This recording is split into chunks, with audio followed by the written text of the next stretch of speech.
Welcome, everyone. This is our first ever virtual FAM with the Limpopo Tourism Agency and SATSA. I know we'd all prefer to be sitting with Luca having some beer in person, but at least we get to be a part of this trailblazing initiative to have a virtual FAM. So I guess that's not a bad thing. We're going to keep it casual today. You might have had a sense of that as you were coming into the session. It's the first time we're doing this, so please forgive us if it doesn't run like clockwork and the PowerPoint goes AWOL or somebody doesn't go into a breakaway room when they should have, etc., etc. But we're here to learn about Limpopo. So let's focus on Limpopo Route 71 and get as much information as we possibly can, but also share as much information as we possibly can with our colleagues. Before we get started, a little bit of housekeeping. So my job is to keep us all on the straight and narrow. And with that in mind, even though I have no beer with me at the moment, I'm feeling very jealous. I'd like to ask you all to put yourselves on mute. So if you don't know how to put yourself on mute, it is on the bottom left-hand side of your screen is a little microphone. You click on it and it will put you on mute. And to unmute yourself, you click on it again. So I can still hear some background noise, which means there are some people that are not muted yet. So I'll just reiterate to mute yourself. Bottom left of the screen is a little microphone. Click on it. It will mute you. And if you really, really, really want to talk during the session, which we would love for you to do, all you need to do is to type in the chat that you want to talk, or you can use one of the non-verbal cues. Also at the bottom of your screen, there's a little emotion button. You can click on that and it will, and you can do a little thumbs up or a wave, or in the chat, there are non-verbal cues as well. So those are other ways of getting my attention. And this is just so that we don't talk over each other, because otherwise it becomes a little bit like a fruit salad. So if you could just keep yourself on mute when you're not talking. So right now there are about 91 of us exactly in the room. There will be some more people joining us in a bit. And much of today is going to be in this room. But at a certain point, I'm going to push you into a breakaway room. And we will do all the tech on our side. Sometimes Zoom is a little bit funny and you don't get pushed into the room that you should. If you don't receive the button that says you are being pushed into a breakaway room, don't panic. I will manually assign you to the breakaway room as quickly as I can. So if you see a message coming up on your screen to go to a breakaway room, please click on it, because if you don't, you're going to stay behind with me. And that's not what we want for you today, because we want you to learn a lot about Limpopo and share a lot about Limpopo. So make sure you click on the button when it flashes on your screen, and if it doesn't, that's okay. I will put you into the right room. All right. So with that done, I'm going to hand over to David, who is just going to give us a brief welcome. David, please unmute yourself and welcome us. Thank you, Natalia. And thanks for setting this up and holding our hands through the whole process. Natalia is our PR and communications person, manager at SATSA. But with this whole advent of our lives being spent on Zoom, it's we've unearthed a superpower, and that is managing webinars, managing Zoom meetings. So thanks very much. Great to have you all with us. Yeah, interesting times. I mean, I was saying, I've just got off a funding meeting with some of the Wesgrow guys to look at alternative funding sources. And I was saying to them, as I feel like an octopus on a Dutch dike, trying to find extra arms to put into leaky holes. But having said that, this is really auspicious, and so pleased that everybody is with us. I went back in my calendar while I was waiting, and I think it was the 13th of February 2018. We sat, actually, if you look at the view behind me, which I think is one of the most spectacular views in South Africa, looking south over the Vorkberg and down towards the sort of Hoedspruit area from the lawns of King's Walden, in Agatha, Bridget Hilton Barber's beautiful property. We sat on the stoep and had a breakfast meeting with about 12 people, and we spoke about doing exactly what we are kicking off today, to get this mega fam up and running for Limpopo. for those of you in Limpopo who have heard this before, just bear with me, because we've got 91 people from various parts of the world around me. But I have very long and deep roots in Limpopo, and I'm incredibly proud of them. And I only wish for that we could instill for all the 91 participants, get them on that car traveling from Maria up towards Heinetzberg. And when you hit Heinetzberg, there are two things that happen. You put your window down and you hear the cicada beetles and you start smelling an amazing earthy smell. And for me, that was always coming home. It was coming home to my grand's house, which was in what is now called Majaji's Kloof. It used to be called Devil's Kloof. And I spent all my school holidays in that part of the world. I was christened in Heinetzberg. My great-great-grandfather was the first whitey doctor who settled in Devil's Kloof in 1900. There's the song, for those of you who are South African, there's a famous song, Vat jou goed en trek Ferreira. Well, he married, my great-great-grandfather married Ferreira's daughter in Joburg in the mining thing, and he settled in that part of the world. And it's just a beautiful part of the world. It's one of the most discovered and genuine gems that South Africa has to offer. So I'm so chuffed and pleased that we've been able to put this together. I want to just pay a huge word of tribute to Limpopo Parks and Tourism. Nomasonto and Glovo heads that up. And we've always had a great relationship with Limpopo Tourism, but her hand on the tiller has instilled just an amazing energy and urgency and a vibrancy into what they're doing. And we're incredibly encouraged by this partnership. And really, this is one of the first sort of virtual mega fams that I think we're doing in South Africa. I know there are dark days, there are dark clouds ahead of it. We are working tirelessly through the Tourism Business Council from a private sector point of view to get inbound tourism to open as quickly as possible and as safely as possible. I don't want to go into details at the moment because the focus has got to be on what you guys are doing, but enjoy it, guys. Have some fun. There's some great people coming in to have a look at your products, and I'm really encouraged that this is going to put us in a great position as and when we are able to open up. So I wish you all well, and as I always used to say to people at trade shows, happy hunting. Happy hunting, love it. Thank you so much, David. Santo, I'm going to stop sharing my screen now in the hopes that you will be able to share your screen. So the floor is going to be yours in a second. Let me know if you are able to share your screen. And if not, we will have to figure out how to do it.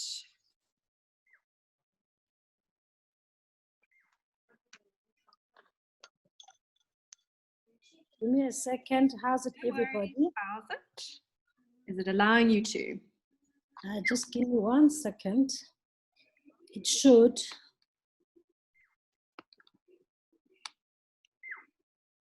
Oh, someone's got a bird in the background. That's probably me, Natalia. Nice, Ian. I'm feeling very jealous between the beer and the birds. We see the screen?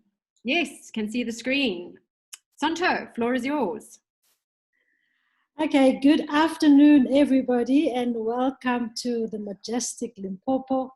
David, thank you so much. Your vision to actually have this day today was really amazing. Of course, we had hoped to have everybody physically in Limpopo, but I'm very excited that we are the first ones to do this virtual tour with SATSA today. And I'm hoping that it does start to kick off our recovery plan. So we're going to take you on a journey of dreaming about holidays again, which I think is what we all need after this lockdown. I'm going to try to go on as fast as possible, but I know that later on you'll get more information in the different rooms. So my role is really to just whet your appetite, and then you get the details later. So Limpopo at a glance, I'm going to whiz through this one because some of you might know it apart from those in London. We are in the northern part of South Africa.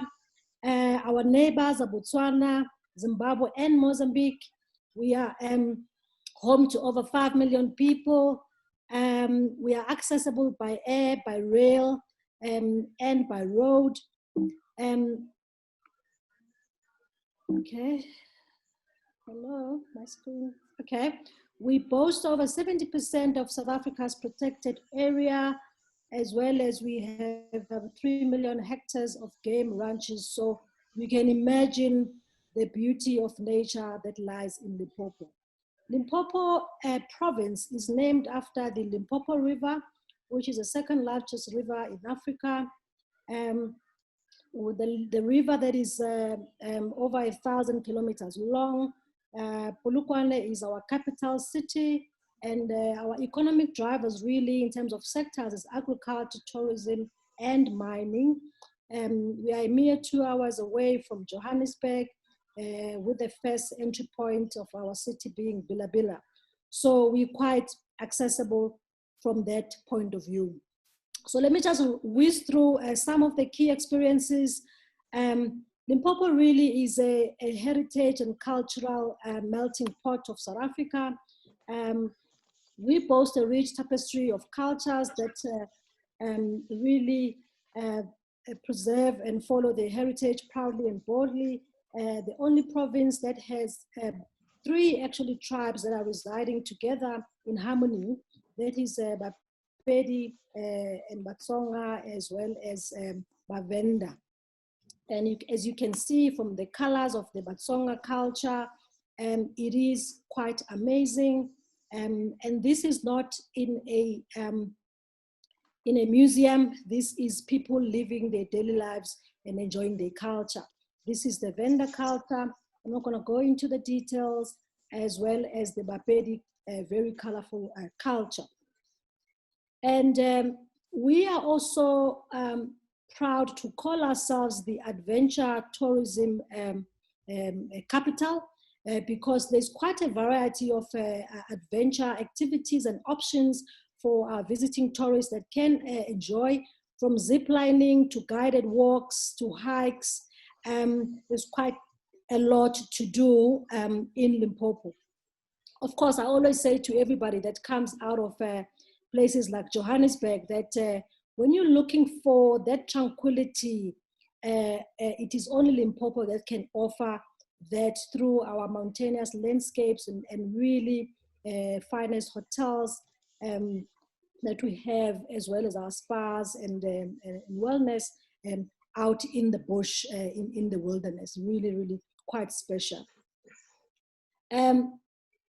Also, what I want to talk about is from a heritage point of view, Limpopo actually has got 3 key archaeological and heritage sites. Mapungubwe being the UNESCO World Heritage Site. The Makapans Valley near Mokopane is also a World Heritage Site that is part of the cradle of humankind that is in Gauteng, as well as Tulamela and Masorini heritage sites within the Kruger National Park. We are also the home of the Kruger National Park, believe it or not, with 70% of the park lying in Limpopo. This is actually one of the biggest experiences in Limpopo, really for the big 5 within our doorstep. One of my favorite things to do is what is called the African Ivory route, which actually has got quite a lot of things to do. It actually extends some 2,000 kilometers through some of the unique areas in the province. It also dates back a long time ago. It's got 4x4 adventure routes that are also possible, and a variety of accommodation in terms of our camps that crisscross the province. So quite a unique area indeed. The Route 71, I just thought I'll just pick on it very briefly. You are going to hear a lot, but let's just look at what the Route 71 is all about.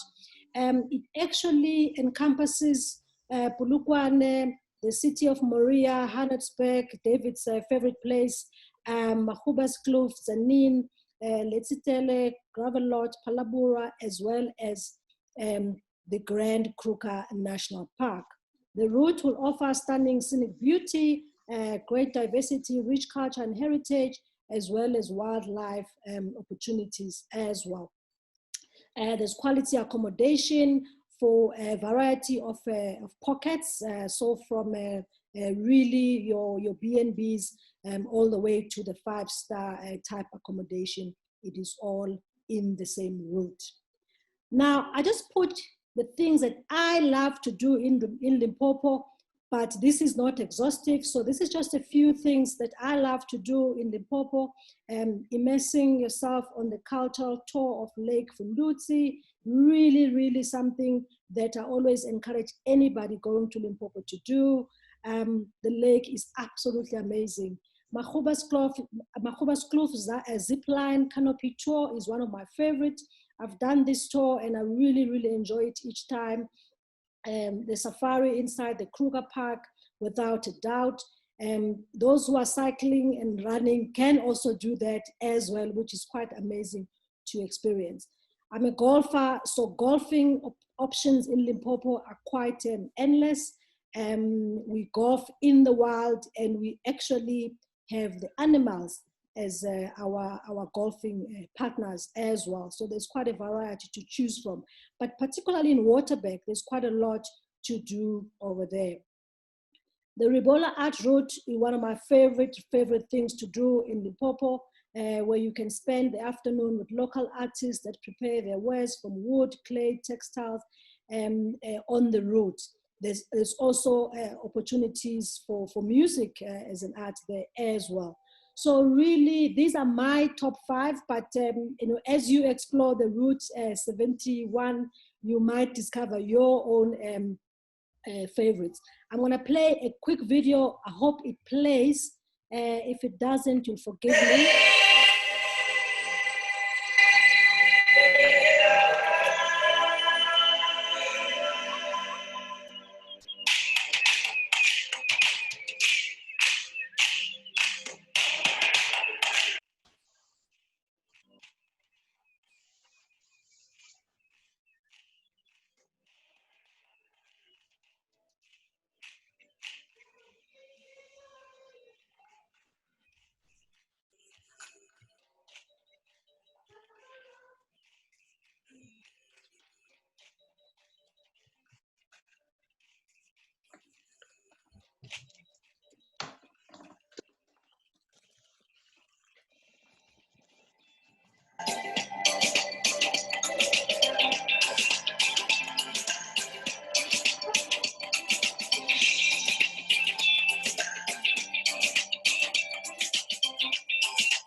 So if you forget everything, the video will show you that this is Limpopo. It is a place that we love, and we really would like to welcome you to bring your tourists to Limpopo. It's an invitation to come to the land where the trees grow upside down, a land where rhinos are made of gold, and where young maidens dance like a python. Really, this is a land where a queen has powers to make rain. This is our Limpopo, and we really would like to invite you and your guests to come and enjoy Limpopo. On that note, thank you very much, Natalia. Thank you, Santo. Okay, back to my screen. Hopefully you can all see it up there. And thank you for keeping yourselves on mute. I really appreciate it. Beautiful video, Santo. We'd like that, please, so that we can send it out to the SATS database. It's really stunning. On that note, I'm now going to hand over to Evelyn, who is our SATS chapter chair for Limpopo, to talk a little bit about Route 71. Evelyn, if you can unmute yourself, the floor is yours. Thanks, Natalia, and thanks, Santu and David, for all the introductions, and welcome to everybody on this platform. I think we all have to get used to it, but this might be how we do things for a while to come. For those of you that don't know me, I'm Evelyn Klopman, And I'm originally a Dutch national, but I've lived in South Africa for 20 years. And when I started preparing for this session, I realized that apart from a few months in Cape Town, I've actually lived on the Route 71 for 20 years. So I know the routes quite well. Apart from doing some things for SETSA here in Limpopo, my daytime job is being an incoming tour operator at DMC. And if I, from that perspective, look at a new area for, and I'm sure for a lot of you, the Route 71 is a new area. If I look at a new area and consider it to be part of my product portfolio for the future, there's always a couple of questions that I ask myself. And the main one is, why? Why should I look at this area, and what is there to offer? What is so special about the area? Is it different from any other areas in the country? Will it bring anything new to my clients? And of course, where will they stay? Is there enough choice from budget to luxury, from couples to families? What is there to do? Is there enough to keep people busy, or is it just an overnight destination? And also, how does that area tie in an itinerary that I want to design for my clients? So there's quite a lot of things to consider when you're looking at new products, and I can comfortably say that the Route 71 can answer all those questions on a very, very positive note, because all those answers are right here on the Route 71.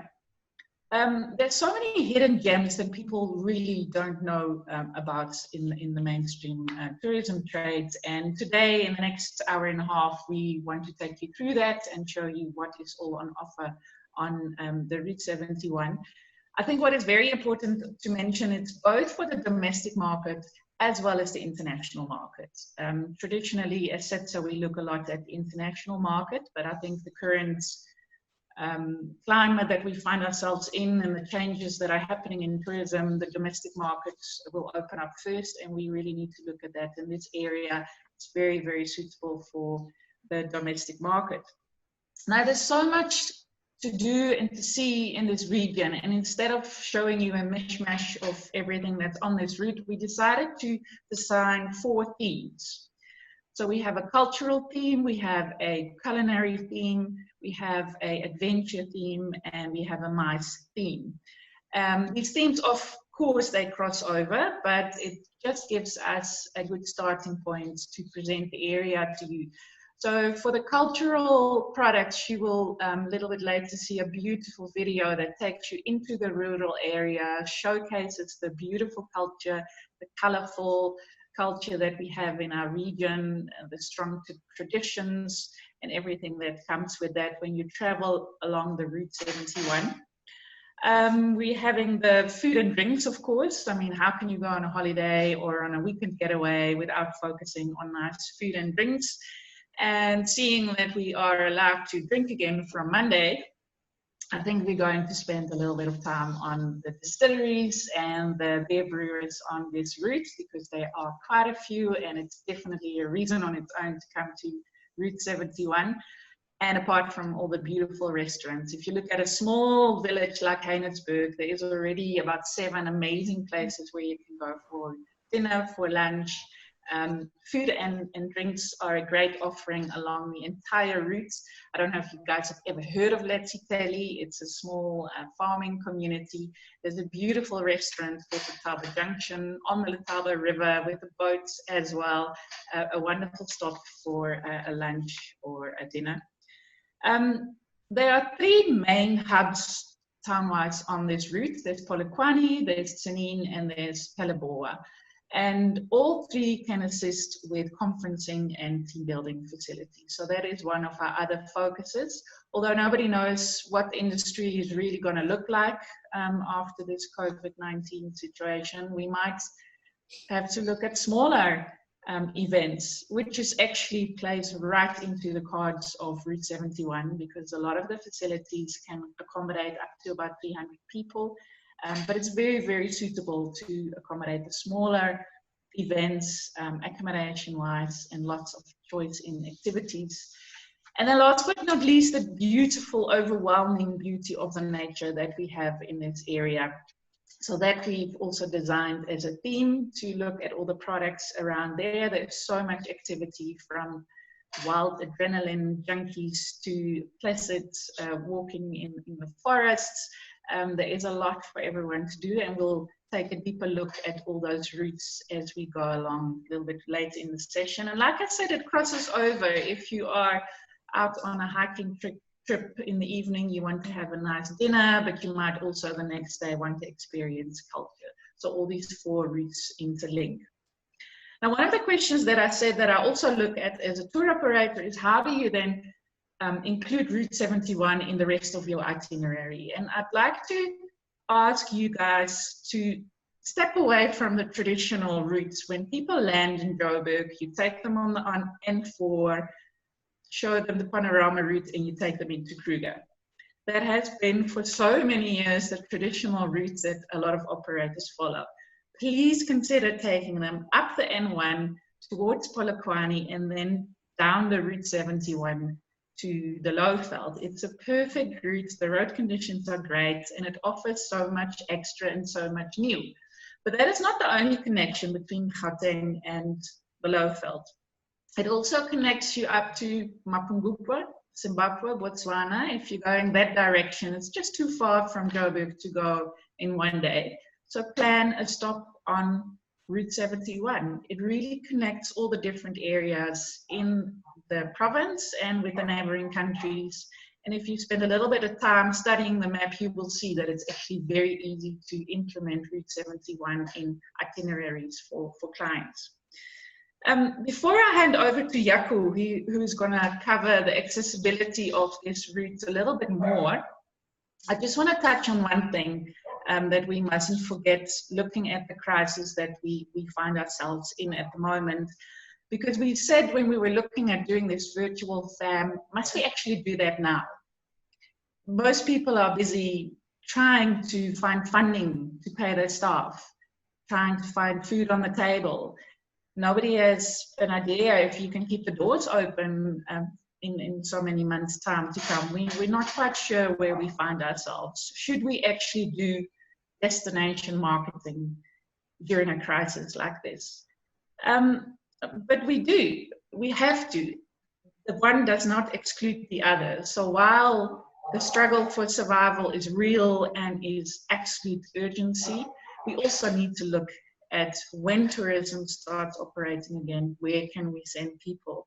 And Route 71, social distancing, it's not a problem. There's so much space, and I'm sure all our products will be ready to conform with all the protocols that are going to come out. So this area will be very suitable, like I said, so both for domestic as well for international when those times are ready. And I also think from the operator's point of view, when you guys start getting your inquiries again, please keep the Route 71 in mind, because that one booking that you make with one of these products on the route, accommodation, activity, the meals, that might just be the little bit of income that pushes our products into survival mode. So please keep Route 71 in your minds. Learn a lot today. I hope you will be pleasantly surprised with everything that we've got. And I hope that everybody will be still there at the end of this crisis, opening their doors and welcoming you with open arms. Thanks a lot. Thank you. Let's hand over to Jaco. Jaco, if I could ask you to unmute yourself, please, and take us through accessibility. Hello, everybody. Warm welcome from Hoedspruit.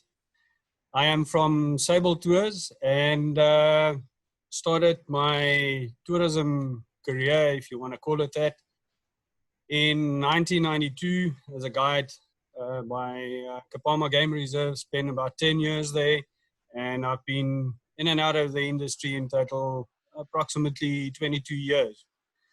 We are based in Hoedspruit and we're a wheels operator. And I also serve on the SATSA board with Evelyn, Limpopo chapter. And I've joined, unfortunately, late. So, David, sorry, I missed the introduction. Santo, all your pictures, video, it's great. I hope everyone is as positive as we are. We are ready to sell this country. And Evelyn, I have a warning for the overseas people. You must be careful of the South Africans. We are tough. You've seen in the rugby and cricket, we're tough. So we're going to make this, and we can't wait to see you. We're hoping it's rather going to be sooner than later, but we'll hang in there as best we can. So I'm going to take you through the accessibility of the Route 71. Just to give you an idea. I am going to switch the screen. I made you a nice drawing, and I hope, Natalia, you're going to be able to see this. So I'm going to switch the screen. If you can't, please shout. And it's just to give you a better idea of what's happening here. Just give me a second, please. So as we, well, there are basically three ways of accessing, and I hope you can all see my beautiful picture here I've drawn. I'm going to take the talking stick and show you. So if you can all look down here, you have three ways to get to us in the Limpopo region. It's either by air at this point in time. Now, I don't know if you're there, you know that there's a new term in South Africa, it could be worldwide, it's BC, CC, and AC. I tried to figure that out, and it's got nothing to do with business or electrical currents. It's before Corona, current Corona, and after Corona. So, BC, Airlink was servicing Polokwane Airport, which is the international airport, that you may also connect with Botswana and up to Livingston and wherever. They service Polokwane and also Phalaborwa on the far end on this side, as well as Hoedspruit down here. But Hoedspruit is not in this picture for now. All right. So you have by air, Airlink, and then you can also obviously do it self-drive. Now, as a wheels operator, we would obviously want to bring you through from Gauteng or Polokwane or even Phalaborwa and take you around, because we'd like to think we know it all and have it all, and we can show you all the nitty-gritty stuff. So I'm going to quickly run through the wheels operators that are currently active. So it's CC, Assured and Tailored. They're based in Hoedspruit. They've been in the industry for nearly 12 years. Agri Tours, established in 2008 in Polokwane, Buya and Hoedspruit. They've been running for 2 years, ex-lodge industry. So they also know the industry quite well. Us at Sable Tours from 2006, and then Funzi.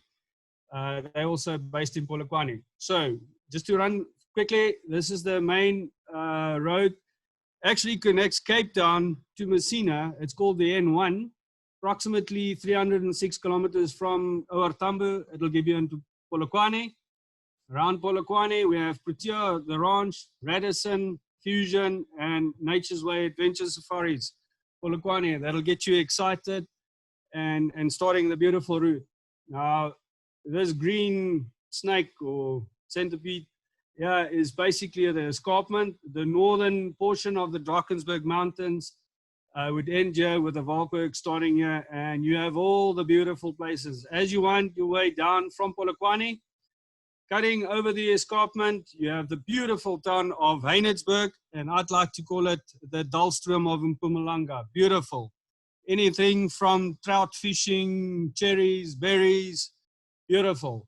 And there I will start with Love Limpopo, beautiful Caruso Moyer, nestled in the Woodbush Reserve. Bramasole, Wegrakbosch, the cheese farm, oh my word. Zwakala, beer, fantastic. Nahakwe, Kweestan, we have the Mountain Cafe, Mokuba Hotel. And then you have two options from Heinertsburg to Tzaneen. You have the Mokuba Road, or you have the Georges Valley Road that basically ends in Tzaneen. So on this side, you have the Mokuba's Kloof Adventures, Mountain Lodge, Warriors, Mokuba's Kloof Mountain Company. And like I said, on the other side, you have the Caruso Moyer. So if you come back onto the main route, Old Packhouse with a beautiful gin brings you into Tzaneen. And there, the products you would have is Coach House, Kings Walden, Panorama Pedals, Tzaneen Country Lodge, Fairview. And then if you carry on to the east, Caruso, in Letaba, like Evelyn mentioned, Letaba Junction, you have Kalima Game Reserve, it's quite new, and Abelana, beautiful reserve, it's next to the Salati Game Reserve, and that eventually takes you into Phalaborwa. Now this is the Kruger National Park, and I don't know if I'm allowed to say on this platform, I don't know why Kruger National Park is not in Limpopo, because 2/3 is in Limpopo, but maybe I'm not supposed to say that. So this is the end of the trip for Route 71, and you will have Bushveld Terrace here, Sefapane Lodge, Marula Camp, Olifants River Safaris, and Qualito, the other very nice gin tasting facility. Now, if you want to know, the total distance from Oor Tambo to Phalaborwa is 514 kilometers. Takes you roughly 7 hours if you make a pit stop either in Polokwane or Heinertsburg. But if we can take you around, oops, sorry, using my screen here. If we can take you around, we're obviously going to show you all the beautiful places that you might not find if you self-drive. I hope this helps. What I always say to the agents if we do marketing trips is it is not dangerous to travel by yourself, and listen carefully. Someone said listen carefully, so you better watch out now.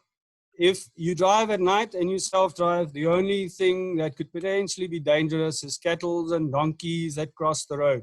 We know the area, so if you rather want to travel with us, you have the names there, and we're more than happy to help you and welcome you in this beautiful country. And that's it. Thanks, Yaku. I think you missed your calling. I think you should do map building. I'm like totally enamored with your map. I don't even want to share my screen anymore. I just want to look at the map. Yeah. It was amazing. You need well, Corona gets you to do simple things, eh? Can you please take a photograph of your awesome map and send that through to us, that we can make sure that everybody has access to it, because it's absolutely astounding. Well done. I will do. Awesome. Thank you. Okay, so we are now entering a new part of our session. We've had a little bit of an overview. Thank you, Yaku, so much for helping us with that.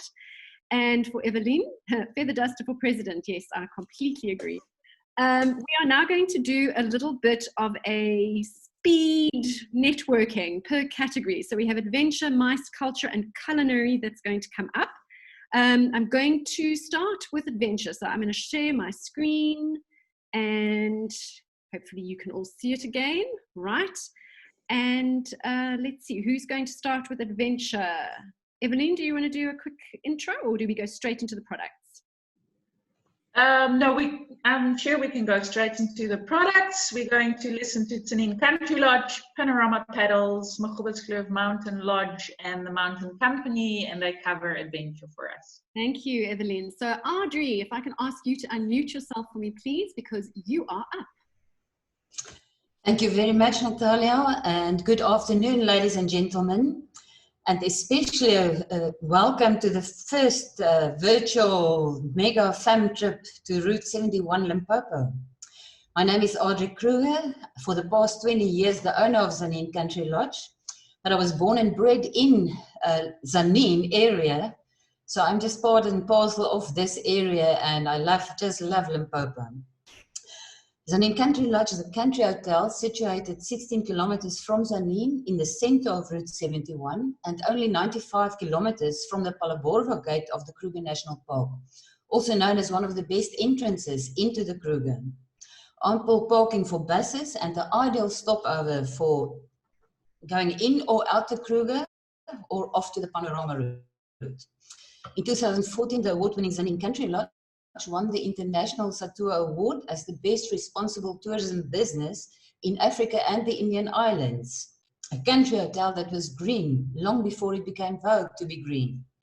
A quaint, relaxed and unpretentious Tzaneen Country Lodge, known all over South Africa for its friendly, outstanding service, organic country cuisine and fresh fruits from the area. Tzaneen is called the fruit basket of South Africa, and it fits that Tzaneen's creed is from nature.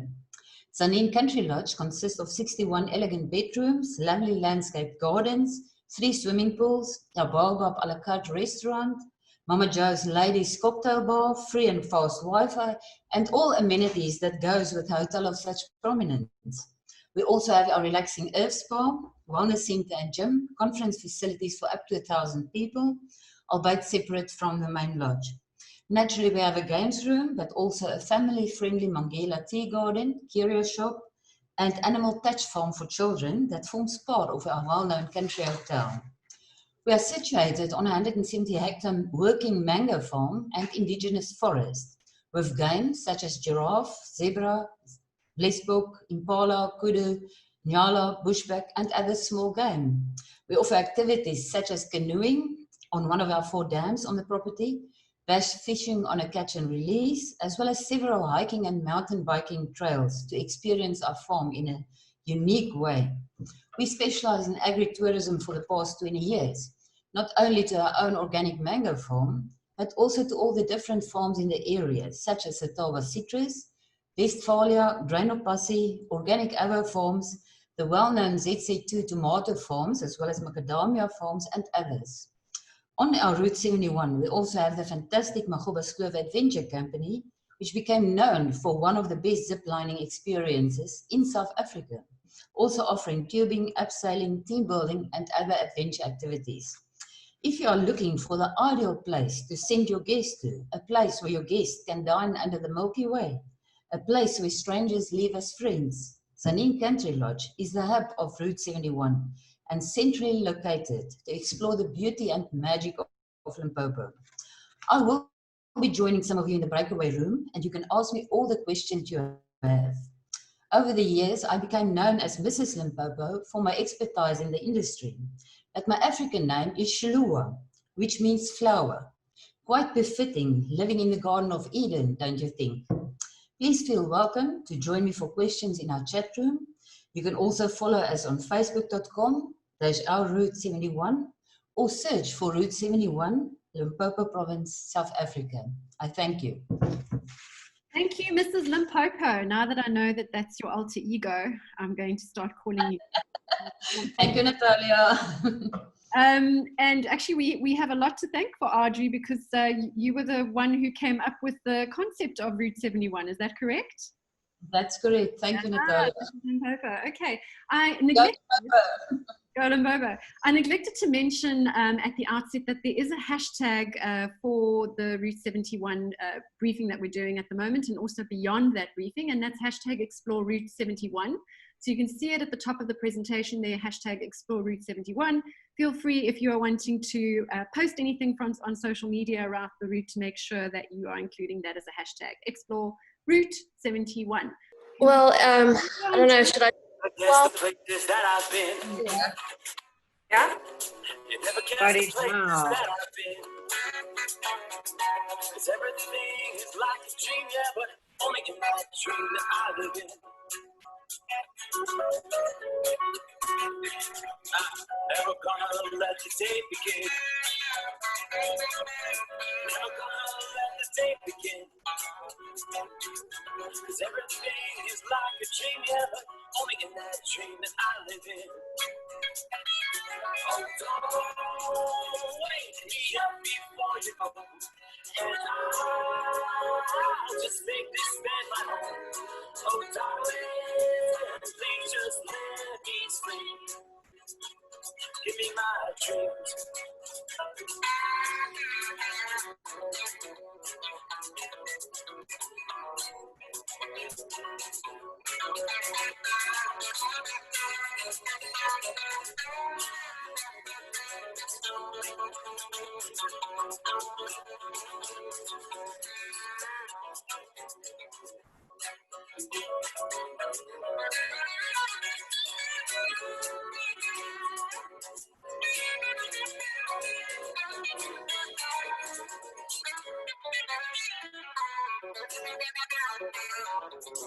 Never gonna come down from above. 'Cause everything looks better from above. Nothing's ever as it seems yet, except in that world that I dream of. Never gonna lose the ones I love. Never gonna lose the ones I love. 'Cause everything is like a dream, yeah, but only in that world that I dream of. Oh, don't wake me up before you go, 'cause I can't face this day alone. Oh, darling, please just let me sleep. Give me my dreams. Give me my dreams. Give me my dreams.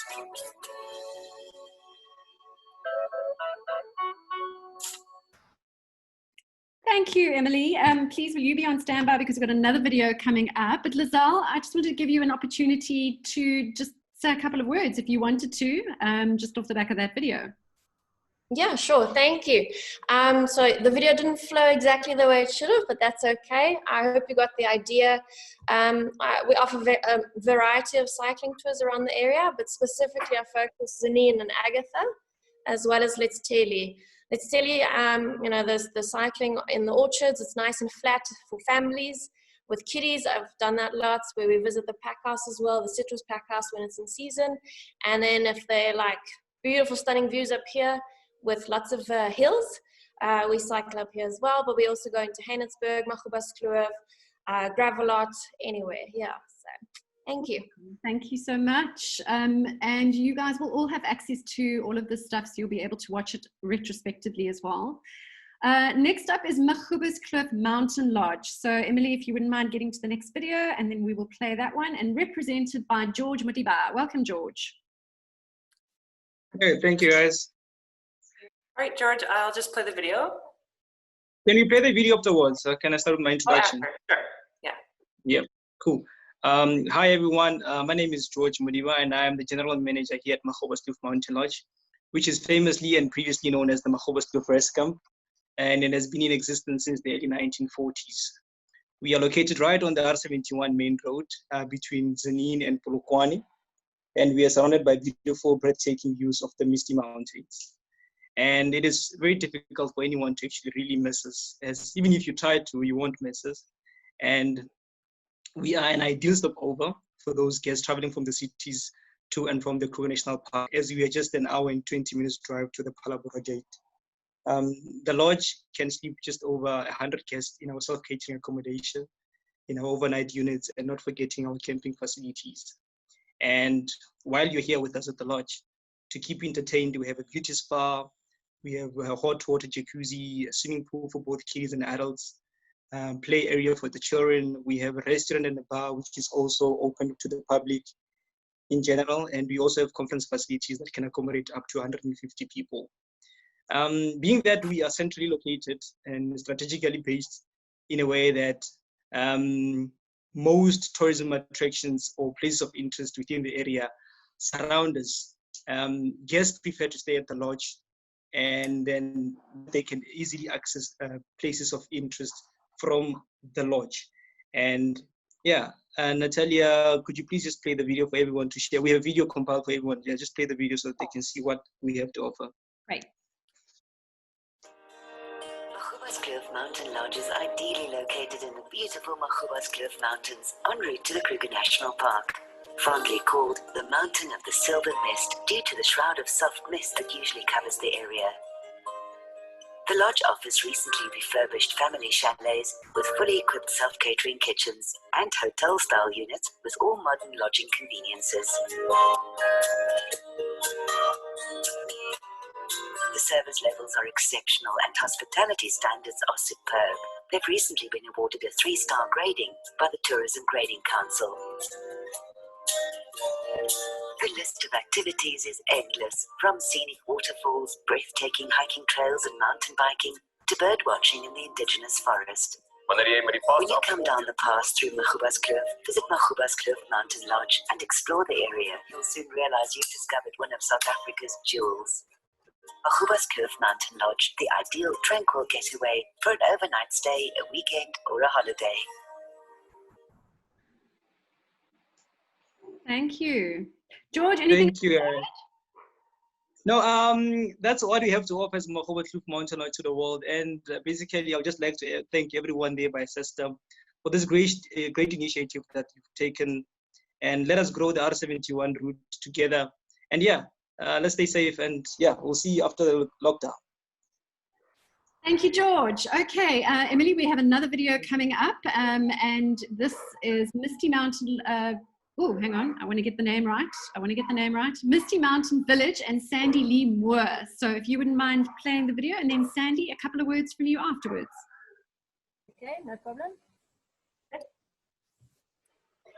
I'm the lucky one who lives in paradise, also known as Heinetzberg, a village with just over 100 houses surrounded by a nature reserve and at the base of Limpopo's highest summit. 10 years ago, the mountain company and the hike tribe were born out of a passion for the outdoors, exercise, and photography. I visited the area in 2008, training for the Cape Epic stage race. Fell in love with the area and its people. The rest is history. We started arranging mountain bike training camps. Then as my explorations turned to hiking, it made my second passion for photography come to life. I discovered where my heart lay. 2 years ago, we had a group of 18 people from the UK who wanted us to entertain them for 3 days and 3 nights. They wanted adventure, they wanted a challenge, they wanted hikes, cheese farm tours, surprise events, they wanted to hike or camp out, they wanted to zip line, and we had to provide all meals on the go and at the venues. We pulled that off with great success and realized that anything is possible. During the past year, we have arranged private hikes for couples, as well as large groups, families with young children. We do unique ladies' events at private venues, which include hiking, lunch, and always a surprise presentation, and those are fully booked within 24 hours.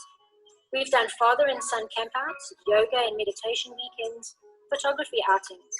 It's so easy to diversify in an area that offers so much. I have forged friendships with many of my hikers that will last forever.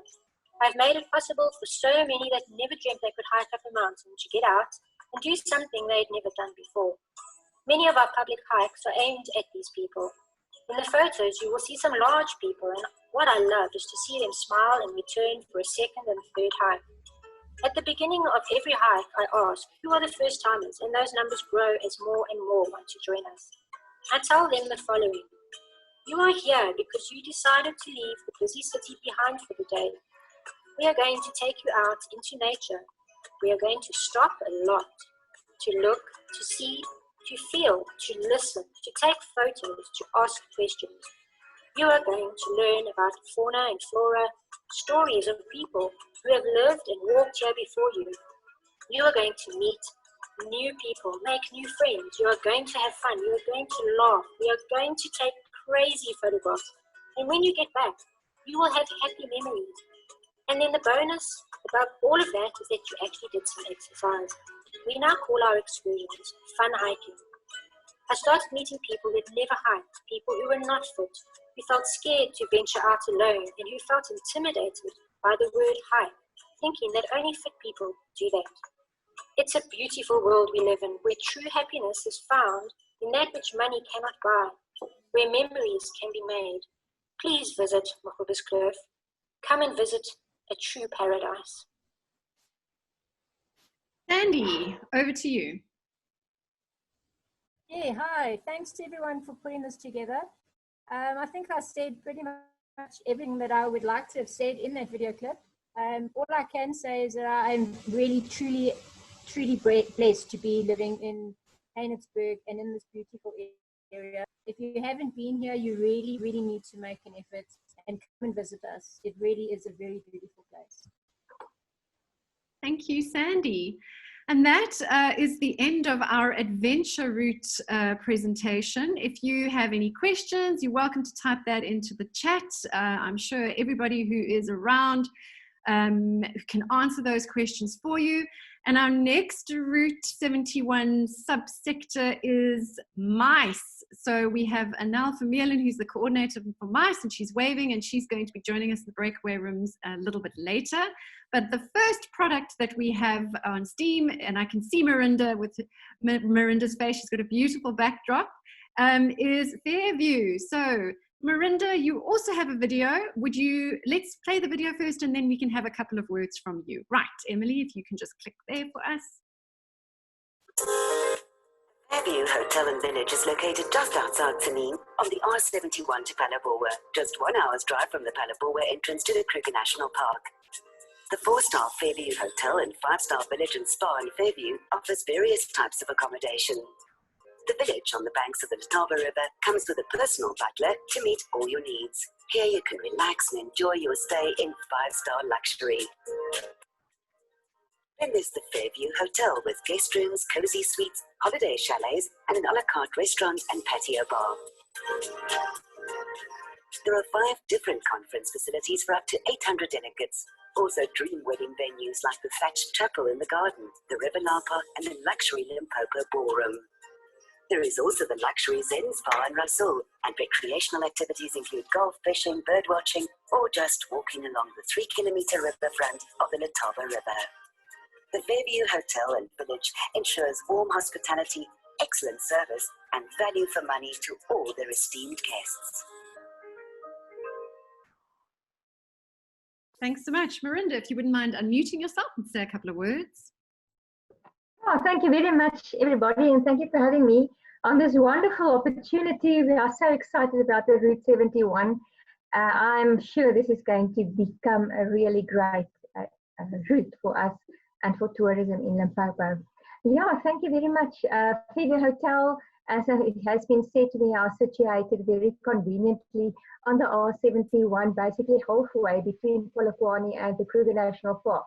So this is actually an ideal place where if you bring the tour operator, the early touchdown at the Oliver Tambo International Airport, they will arrive at about 2 o'clock midday at the Fairview Hotel. If they decide to stay over at Fairview, and then they can still unpack and have a lovely afternoon and having dinner then. It's a quiet place. I think some of our best selling points, I would say, is our position. We are situated on 26 hectares of farmland, just on the outskirts of Tzaneen, the 2nd largest town in Limpopo. You actually experience tranquility, beautiful gardens. We have got the 18-hole Mashi golf course on Fairview. We have got the Zen Spa, 2 swimming pools, a la carte restaurant. We have just completed our new clubhouse on the embankment of the Limpopo River, which we are sure will be very popular among our tourists, because this is where people will be able to sit and enjoy a sundowner or having a nice bonfire evening, enjoying our beautiful climate in the area. Yeah, Fairview offers conference facilities. We have been doing quite a lot of national and international symposiums over the past few years, having 5 different conference facilities, the biggest one being 400 square meters, which can accommodate about 350 people sitting. We do a lot of different catering. We like to specialize in private functions where our guests can actually sit down with us and have a nice personal influence in what they decide to have. We have been running this establishment for the last 24 years. Being all growing up in Tzaneen in the area, it's absolutely a lifestyle. It's become a lifestyle for us, and we enjoy it. And we have been able to develop this property into a property where we have got currently, like been said in the video, there's the 2 hotels, the 4 and the 5-star graded hotel. We are able actually to accommodate the luxury tourism market as well as a business market, which we are very glad to have, being close to the Tzaneen and also close to other tourism attractions. It's lovely to be part of this industry, and we are passionate about marketing it and being there, and also offer good quality product to our clients. Thank you very much. Thank you so much, Marinda. Okay, our next up is going to be Warriors Academy, presented by Rudy Falyun. Rudy, if you wouldn't mind unmuting yourself, and Emily, if you could move forward on your slide for me, please. And then we can get going on Warriors Academy in the middle of Mokuba's Kloof Mountains. Oh. Good afternoon, everyone. Yes, we're sitting in the most beautiful part of the country as far as I'm concerned.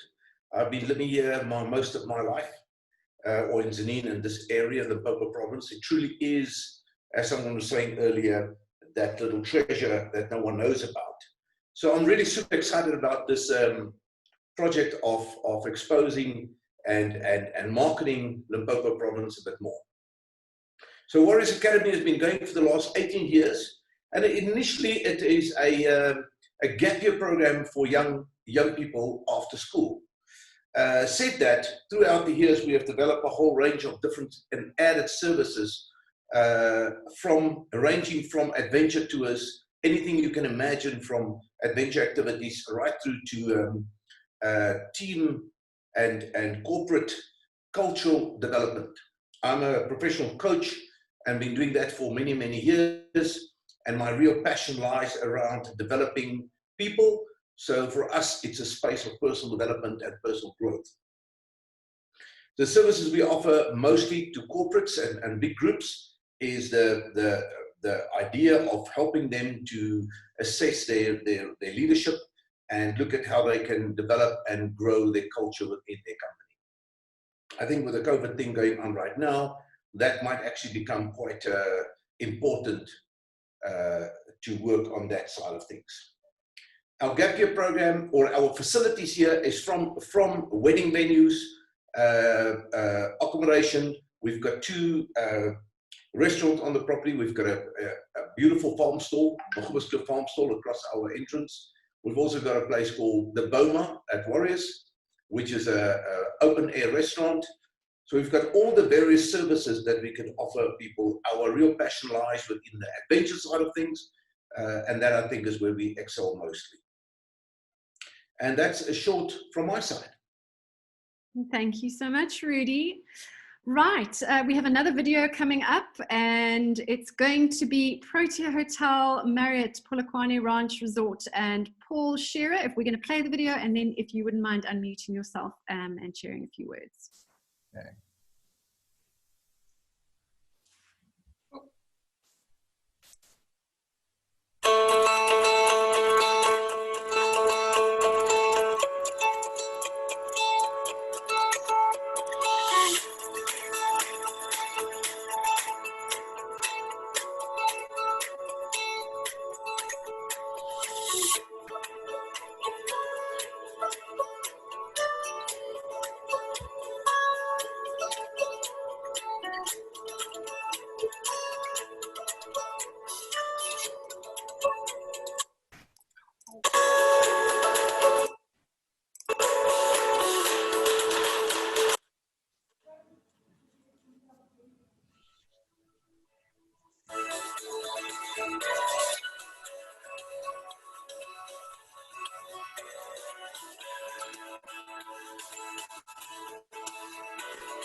Okay, yeah, well, Emily, yeah, thank you for loading that video for us. Just a brief one. It's yeah, so my name is Paul Scherer. I'm the general manager of the Ranch Resort, and we are we located in close proximity to Limpopo's capital city, Polokwane, and situated on a 1,000-hectare nature reserve, and also just at the start of Route 71. And yeah, we're looking forward to promoting and developing the route with the rest of the province. And I hope my video presentation of recent events that we've hosted here, which are more on the larger scale side of things, but just to give you a bit of an idea of the landscape of the property and the diversity of the property, from small to large to family to incentives, and there's a lot more to offer. So I look forward to meeting up with the rest of you and in the breakaway session. Thank you very much. Thank you so much, Paul. Right, now we have, this is exciting stuff. And I always wanted to do this. So I'm going to have to get myself up to Route 71 pretty quickly. Mark, you are up next. Mark Nene, I think, is that how we pronounce your surname? That's correct. Hi everybody. Hi, Natalia. How's it? We're going to try my presentation. Yeah, let's try it. So Emily, next slide, please. Okay, I'm just going to quickly talk over a couple of slides, and then there's a short video clip at the end. So hi everybody, and great to be on this format to meet all of you and to present a little bit of what we have.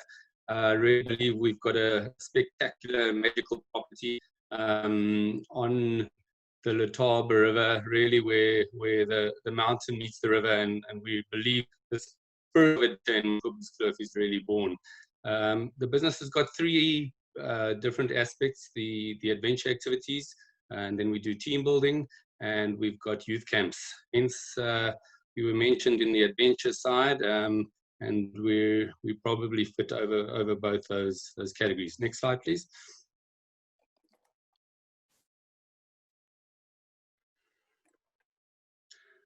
So if we just look at the map, we're right sort of in the middle of Route 71. We're just off the actual R71, about 10 k's from Heinetzberg, and bordering on the Volkberg Wilderness.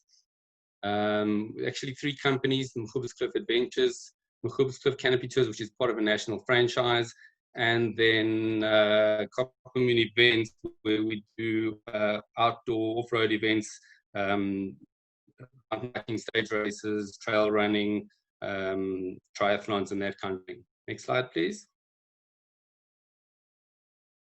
The main adventure activities are canopy tour, gecko tubing, klurfing, abseiling, all on our property. We're also building some new products. We've got obstacle courses, challenge courses, low ropes, more on the team building side. And I think the important thing to mention is that we've got an amazing group of adventure guides that really make these experiences really special. Next slide, please. That's just some pictures. All these pictures are actually from the website, so please go and have a look at the website for more detail afterwards. Next slide, please. Okay, on the team building side, that's why we've slotted into this MICE group, is we provide a lot of team building activities on our property as well as at the various hotels along the R71 route. Our guides are trained by a group in Pretoria called the Team Building Institute, and I think it's important just to notice anything off this slide that's important is our philosophy, all about adventure-related experiential learning, where we turn an adventure activity into a true learning opportunity. Next slide, please. We have a whole bunch of product that we can do on the property, obviously using our adventure activities and our various challenge courses that we've built on the farm. But we can take the team building to any venue. As I say, the skill is really in how the facilitators dent the various activities. Next slide, please.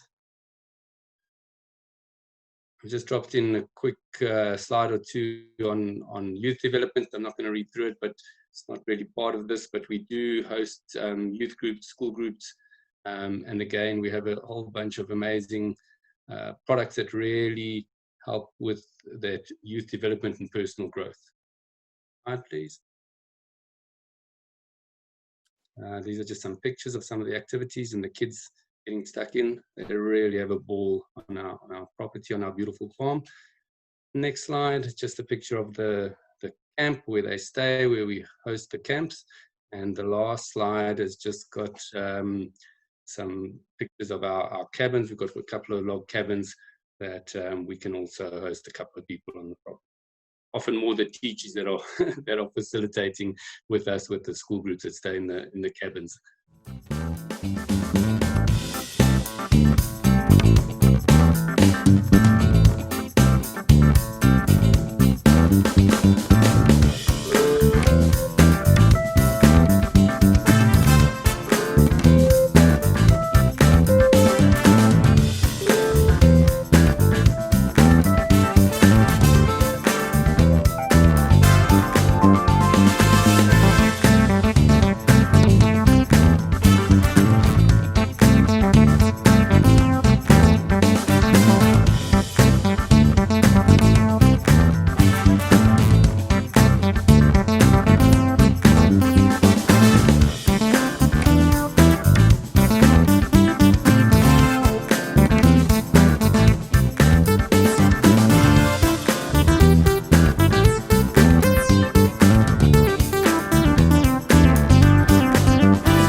Right, so our first one is Caruso Moyer Nature Lodge, and let's play the video.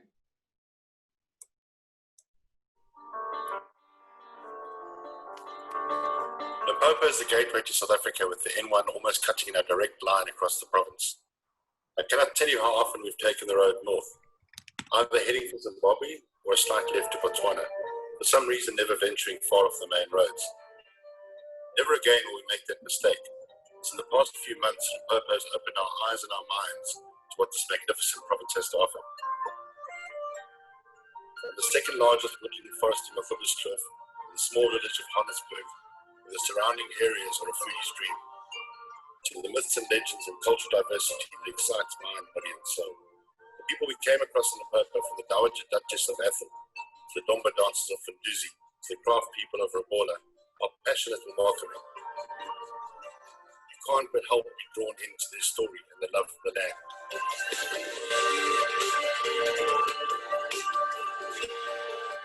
Limpopo has been a province that has surprised, excited, and motivated. What I loved about experiencing Limpopo was the amazing diversity of tourism experiences on offer. Besides its amazing wildlife and bird life and epic natural scenery, I just can't wait to spend more time in this province.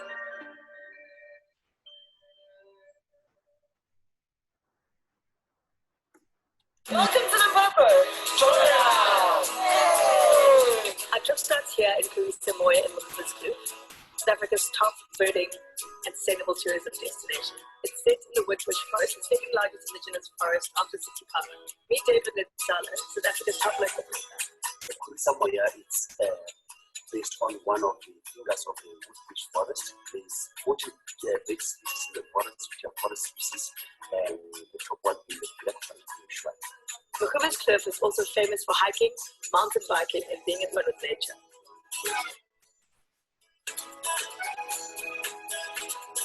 My top reasons to travel to Limpopo are the hiking and adventure activity, nature and wildlife. It offers awesome birding experiences and epic landscapes.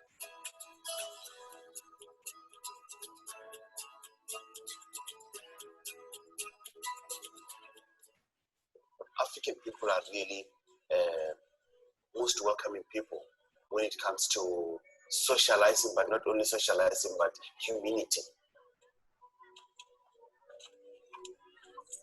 We take people to the village, to the traditional doctor. We also take them to taste the traditional foods like mopane worms, chicken feeds, homebrewed beer.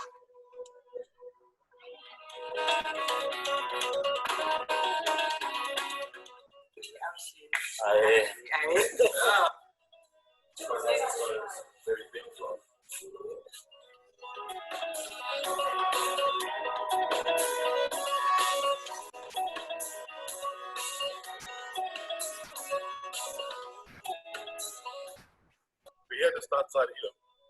Come to meet a guy called Patrick, who apparently is an excellent carpenter.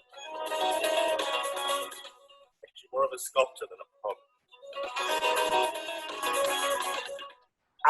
Jabulan Patrick Manyige, a woodcarver, stay at Limpopo village, part and parcel of Ribola Art Road.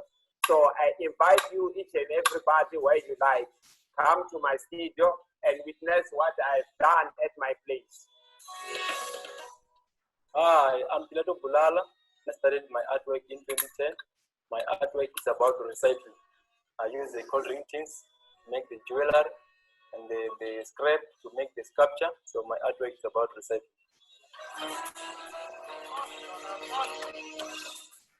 This is my artwork. So I call it sculpture because it's made from scrap metal. So each sculpture has their own story. So you can see the ladies blowing a horn. Is that people from the past was not doing a cell phone, so they were using a horn to call that there's a meeting. Hey, how are you? I'm very good at you. Thank you. Hi, my name is Lakin Timani. I'm staying here in Bogota village. This is the Nico Art School, where we teach young children how to play the music, the cultural music, and how to do the wood carvings.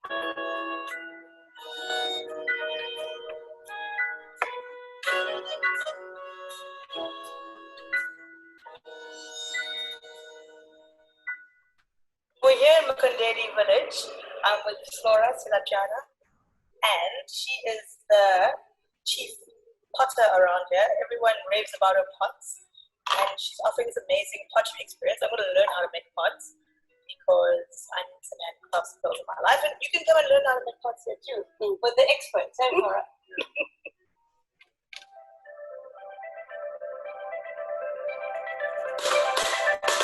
My name is Tenyeko Betirwani, manager here at Naraku Lodge. After passing my matric, I started working at the petrol station. That's where I met the Geraldine family, where they took me into the Shiluvari Lakeside Lodge, where I started working. And then from there, that's where I landed at Naraku Lodge, where I am today. Naraku Lodge is situated 90 kilometers north of Polokwane, here in the Limpopo province. It is a 4-star lodge, which is owned by the traditional local authority of the Moyer village. We offer the trips to the Mujaji Rain Queen and the Sacred Forest. And we also do the Ribola Arts and Craft. I think it's the best place for people to visit because Naraku Lodge is a community-based lodge. And it is good for people to visit and interact with the people in the community and create jobs to the community.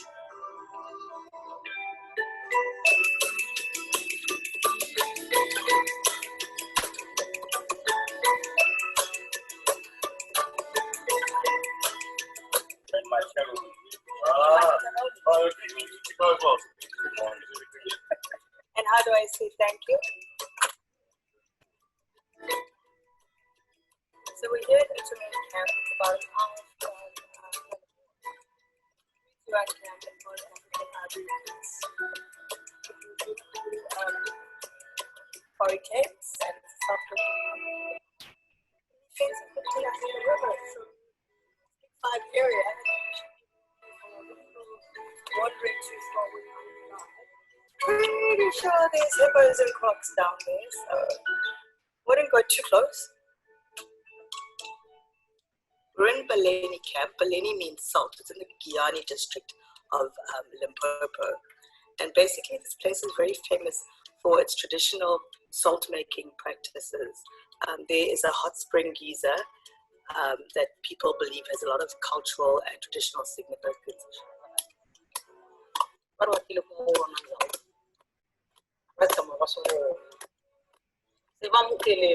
Hi, I'm Prudence Mashale, a camp operator at Baleni Camp. I'm standing right here at Kamkulu at the hot spring. In respect to the hot spring, we cannot just call things by their real name. Like cloud, we call it the blanket. Then the birds, we call it the chicken. The snake, we call it the stick. The wind, we call it the visitors. Come like the wind, my Limpopo.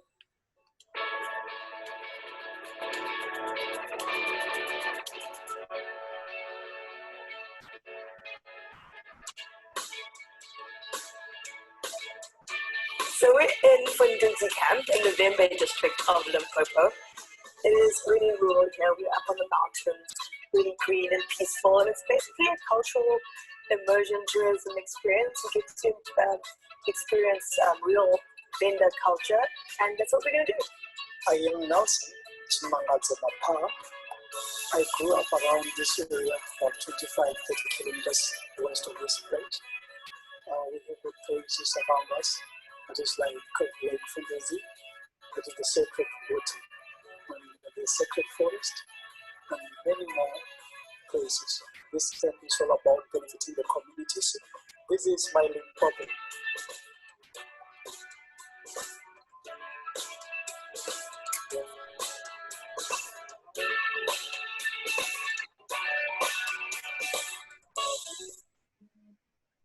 Lovely to see a reminder of Mariska, Mzansi girl. Thank you, Lisa, for sharing that with us. And I apologize, Lisa is actually the coordinator for the culture group, and you will get to see her in a little while in the breakaway session. So I'm going to hand over next to Eleanor, if Eleanor wouldn't mind unmuting herself. Just to clarify for everyone, I'm representing the Naraku Lodge and the African Ivory route that was mentioned in the previous video. Next slide, please. This shows all of them. The map. Okay. If we could just get that up, I just want to give everybody context. The blue line at the bottom of the map is Route 71 from Polokwane through to Phalaborwa. Inside the grey area is the area in which we have properties for guests to stay, to do those beautiful experiences that we have just seen in the video. Naraku Lodge in orange is a 4-star lodge. The camps in the green are part of the African Ivory route. Next slide, please.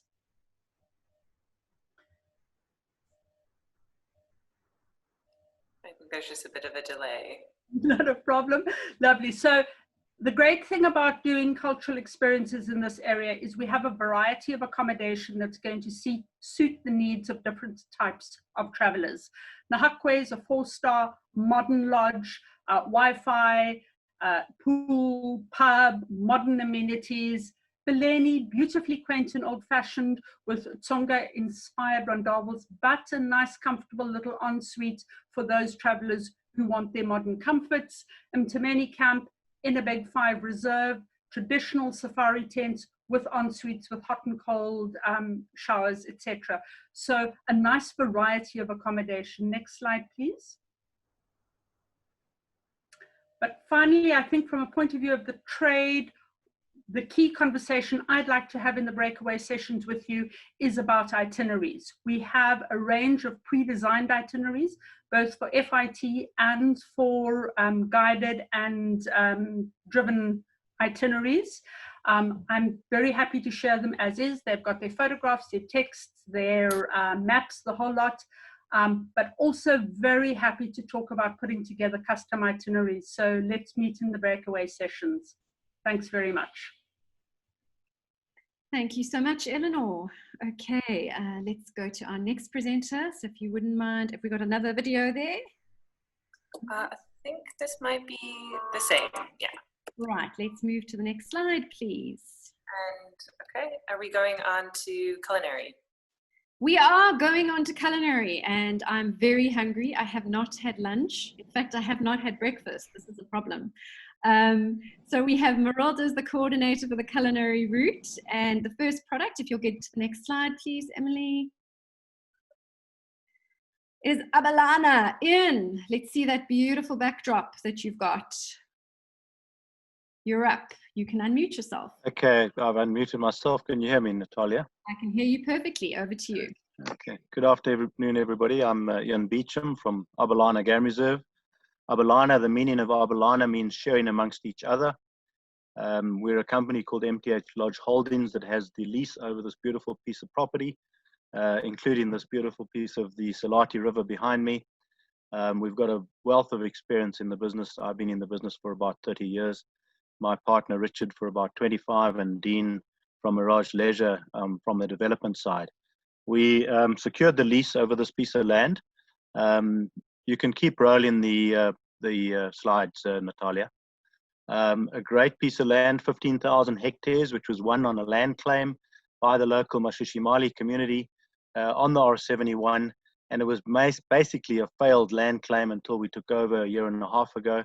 And we've now transformed it into a fully fledged and proper game reserve with proper management and controls, reintroduced some species such as rhino. The rest of the big five were here. It's a great piece of property located, I say, 20 kilometers from Phalaborwa if you fly in with SA Airlink, or to our south gate, 45 kilometers from Hoedspruit. You can carry on with the presentation, Emily. The community benefits that flow from this project are very exciting, especially for myself, who've been in the business for a long time. In the short space of time that we've been here, we've created 80 permanent jobs, of which 52 are from the local community, which are largely unskilled members of the community, and we are seeing them progress by day. During the construction phase, we had almost 100 local community workers on site for about 9 months of construction. And then we have casual labor from time to time doing various projects for us on the reserve. And then from a commitment point of view to the local area, we have committed to buy local. So anything like our liquor, we buy in Phalaborwa. We look at ZZ2 for avos and tomatoes. And then our citrus, obviously from the area, which is grapefruit, oranges, etc., from our neighboring farm in Letsateli, which is fantastic. You may ask why we're in the culinary section as a game reserve. Well, we all know that safaris are not complete without good food, and we've built a fantastic kitchen in the facility here, and we've staffed it with a great head chef, Jean-Louis, and his sous chef, Tabiso. So we've got an incredible opportunity to enhance that whole safari experience out there. Our accommodations, we have 20 suites here at Abalana River Lodge, all of them river facing with the view that you see behind me. And at Safari Camp, we have 8 guests accommodated in 4 Mero-style tents. And there we do a combination of walking safaris and game drives in the afternoon, and also horse safaris with a very, very competent Tamlin Whitbread, who is our safari guide down there. The other thing we've insisted on, we knew we were going to have lots of Italian business before lockdown, so we've got a fantastic cappuccino machine, which we brought in from Johannesburg. Our bar is fully stocked with all our local craft gins from Quantico, from Rhino Beetle, from Solal. So everything we try and do is local. And our rates for the quality that you see here, our rates are what we would call affordable luxury.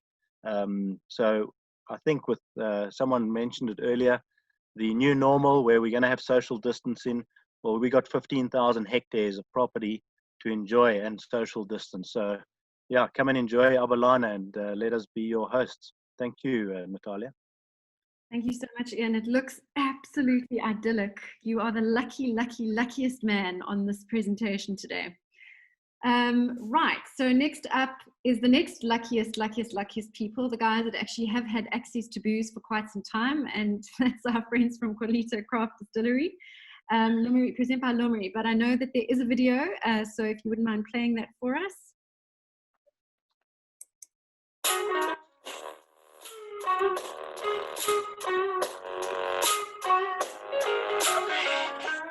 Cast me far away, play this little game, acting all okay, today. Cast me far away, play this little game, acting all okay, today.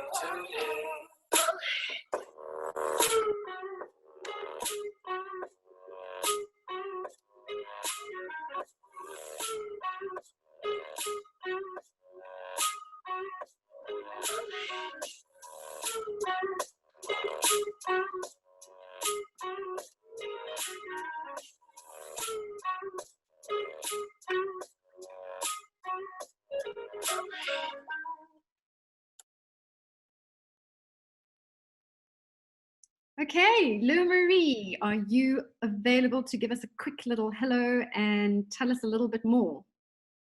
Hello, Natalie. Thank you for all the effort that you guys are doing. My name is Lou-Marie. I'm the whiskey lady. So we hope this year we can still get an award. So I'll keep in touch with you guys. We are situated 2 kilometers from the Kruger National Park gate in Phalaborwa. And what we're doing is we create an opportunity for the tourists to actually gain more knowledge about craft whiskey and gin. The objective is that the tourists enjoy the experience, and that was what the video was about. The guys really comes in and they relax and they take photos and they taste all the liquor. And I don't think there was ever a group that went away here unhappy. They always remembered and says, oh, it was stunning. In terms of you guys, the packages that we are creating is in such a way that it suits everybody's budget. So you can bring your guys in on a more normal tasting tour for 100 Rand, or you can decide, okay, fine, I put extra products by, like a food pairing or a gift or bottled gin or formal photo session. And that is how you build with us up until you get the perfect package for your client. You are more than welcome to go and have a look at our website as well and book online there or talk to me, www.qualita.co.za. And from 1st of June, we're selling booze. So go online, order the nicest whiskey and gin that you ever tasted. Thanks, guys. We're going to be lining up, Lou-Marie. We are going to be lining up. Right. Emily, next slide, please. And we have in the hood Bridget Hilton Barber from beautiful Kings Walden, and beautiful backdrop that she's got there as well. Bridget, you're unmuted, I see. Off you go. Hi, everybody. I'm Bridget Hilton Barber. I'm the hotelier at Kings Walden Garden Manor, which has been around for about 25 years. It has started out as a guest house and is now probably one of Limpopo's premier boutique hotels. We've got 6 rooms, no television, because we believe in romance, kissing, holding hands, and gorgeous things. We're just outside of Tzaneen in the foothills of the Drakensberg Mountains, known for our spectacular views, known also for our wonderful, wonderful food.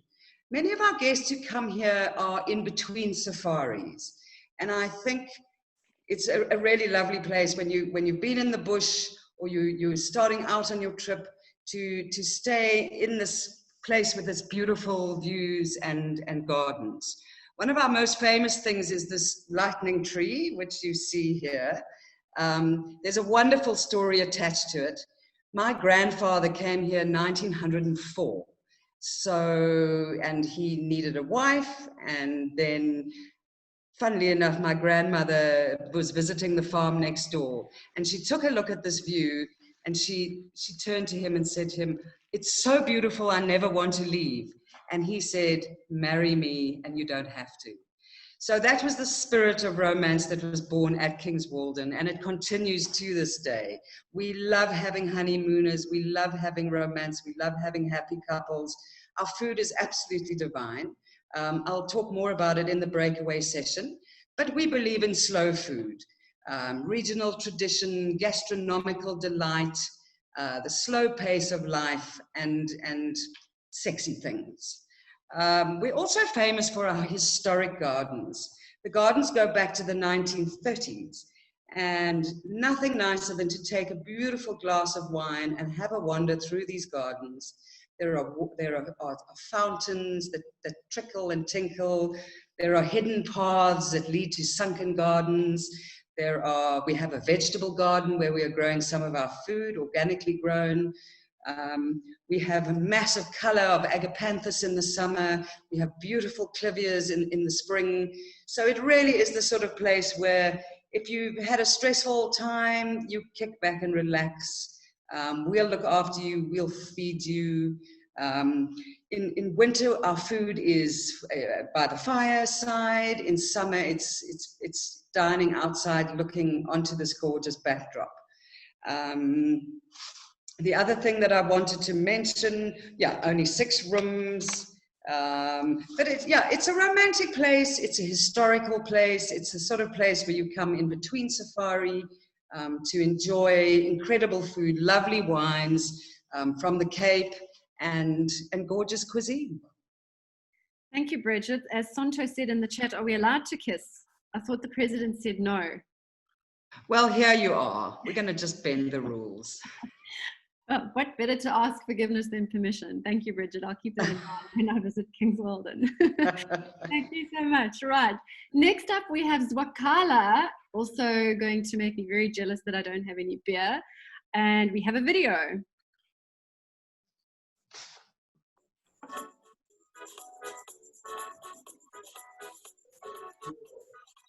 Zwakala is a slang word that means come closer, and I think considering where we're situated, 5 k's off the road, I think you have to try and tell people to come here. You have to call people, and Zwakala is a way of calling people. Well, I want them to come closer to Limpopo because people don't know so much about Limpopo, but Limpopo has so much to offer. And I think us as being a beer brand from here, it's inviting people here and getting them to explore this beautiful province.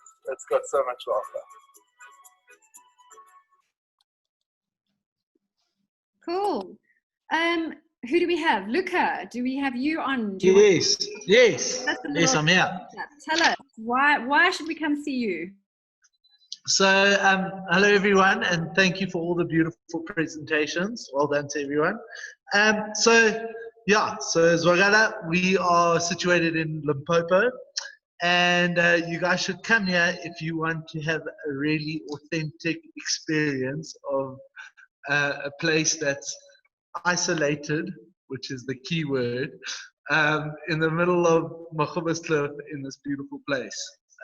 We've made 4 award-winning beers, and our lager has recently won the best beer in South Africa. So we're not far away from Hoedspruit or Polokwane, and we love what we do and we do what we love. And you drink what you love. Yes. We drink a lot of what we love, which is probably our downfall in life. No, I'm joking. but yeah, we drink what we love, and Zwakala is a very special place to a lot of people. We're quite a family-orientated place, so people come here from all over, and tourists as well. And we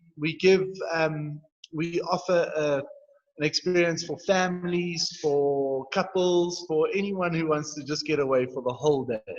And that's what makes us special. We offer beautiful beer we do a beer tour inside the brewery, where myself or an assistant brewer shows you around of what to do, how we do it. We've also just got a still, so we're also starting to stoke a little bit of alcohol. And yeah, after that, you go to the bar. You have a beautiful beer tasting where you taste all of our 4 beers, which is our core range. And then we also give you a 5th little sneaky beer that we've decided to make. And then after that, you can have one of our delicious meals, which is why we're part of the culinary route. So with beer, you need food. With food, you probably need beer or another drink. So we offer all of that. We've got really fine wine, we've got gins, and we make some of the best beer in Limpopo and South Africa. Awesome. Thank you, Luca. Yeah. Really appreciate that. Okay, we are running true to form with all events. We are running quite late. This is how events run, as you all know. So what I want to do is just hand over to Hanley, our COO for SATSA, because she is going to do a little prize giving. And then afterwards, what we are going to do is allow you to have a comfort break. I'm sure you'll be very excited that you can have a comfort break, even if you want to go and get some coffee or tea and pop back. Those of you who want to come back, we will then push you into breakaway rooms, and then we will have a chat. So first up, we'll have Hanley, then we'll have a little comfort break. Roxanne's already doing dibs on wine. That's probably not a bad idea. And then we'll push out into the breakaway rooms for those who wanted to stick around and listen to some more. Hanley, over to you. Lovely. Thank you very much, guys. Oh, and my phone rings as I say hi.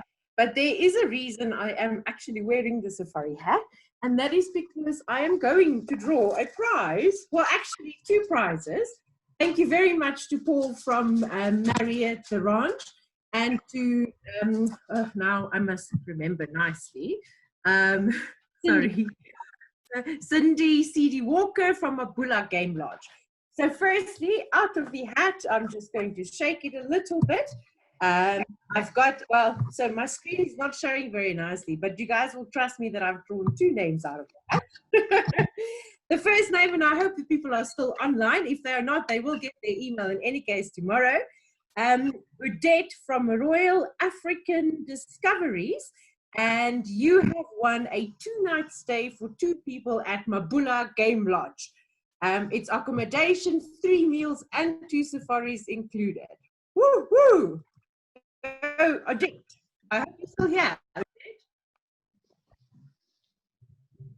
Yes, okay, Odette says woohoo on the comments.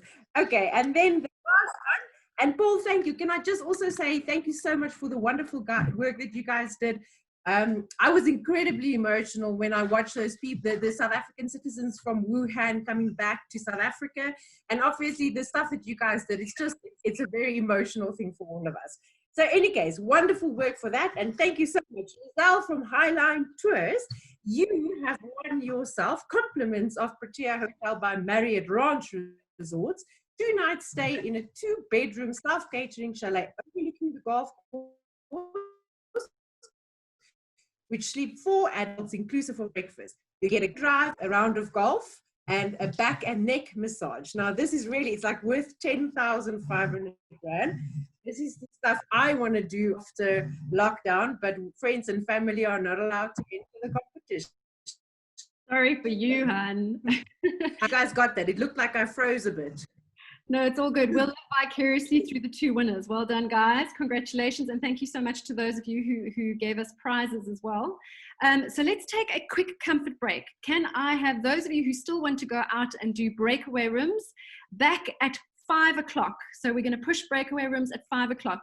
You can go off, get yourself some wine, some beer, have a comfort break, look outside, stand in the rain, and come back at 5 o'clock for our breakaway rooms. All right, I think we're going to go ahead now. So again, your forgiveness, please. I'm going to try and push you into breakaway rooms. So you had to choose before the time which breakaway rooms you wanted to go into. We pre-arranged that so that all we would need to do on this side is to click on a button, open all rooms, and then hopefully we'll all be transported like magic to these rooms. Unfortunately, as I learned earlier today, that doesn't always happen. So I'm going to hold thumbs, cross fingers, and do everything I can. And if you're still remaining behind with me, I'm going to manually allocate you to the room. So I'm going to ask for your forgiveness and your patience with me because I can only do 1 person at a time. But I'm going to open all rooms now, and you're going to get a message flashing across your screen, and you're going to go into one of the rooms and the one that you chose. So either adventure, culinary, mice, and culture. So clicking the button now, and let's hope you get a message on your screen.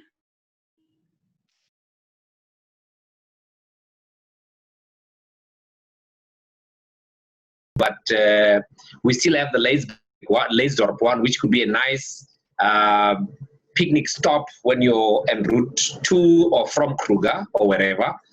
And if we get this thing right, with the passage of time, more and more products would improve their standards going forward. So this is just a seed in the ground, and possibilities are endless, if you ask me.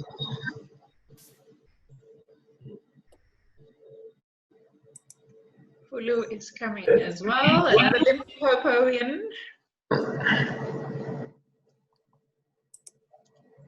Slowly but surely we'll get there. I don't know if I can share my screen because I actually had your video ready, Mark. I found it on my side as well. But this is such a small audience, and I don't know if I can share my screen. I was quite sad that the video wasn't there, because that tells a lot more than words can tell. So it's I obviously sent it in the presentation, but maybe it got lost when it was transferred a second time. Yeah, geez, so sorry, Mark, that happened. I'm also going to look on No my problem. side if I can find it. Or if you said it's on your website, I could just play it from the website.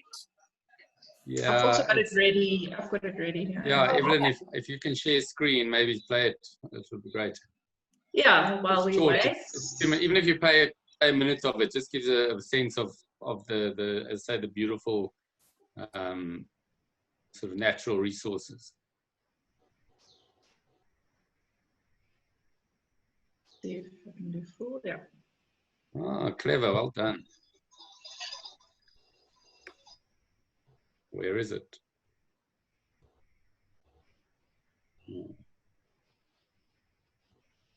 It's slow, no music, but it gives you an idea.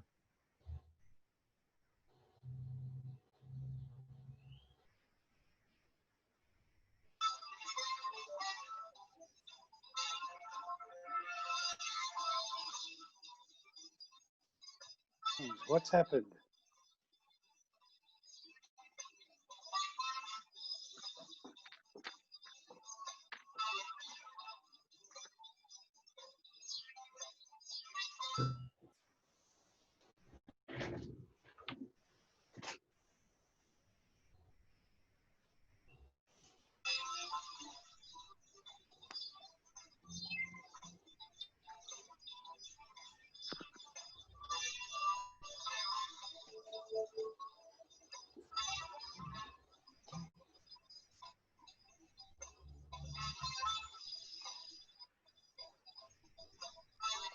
I think maybe the file's a bit big, not really playing my side that well.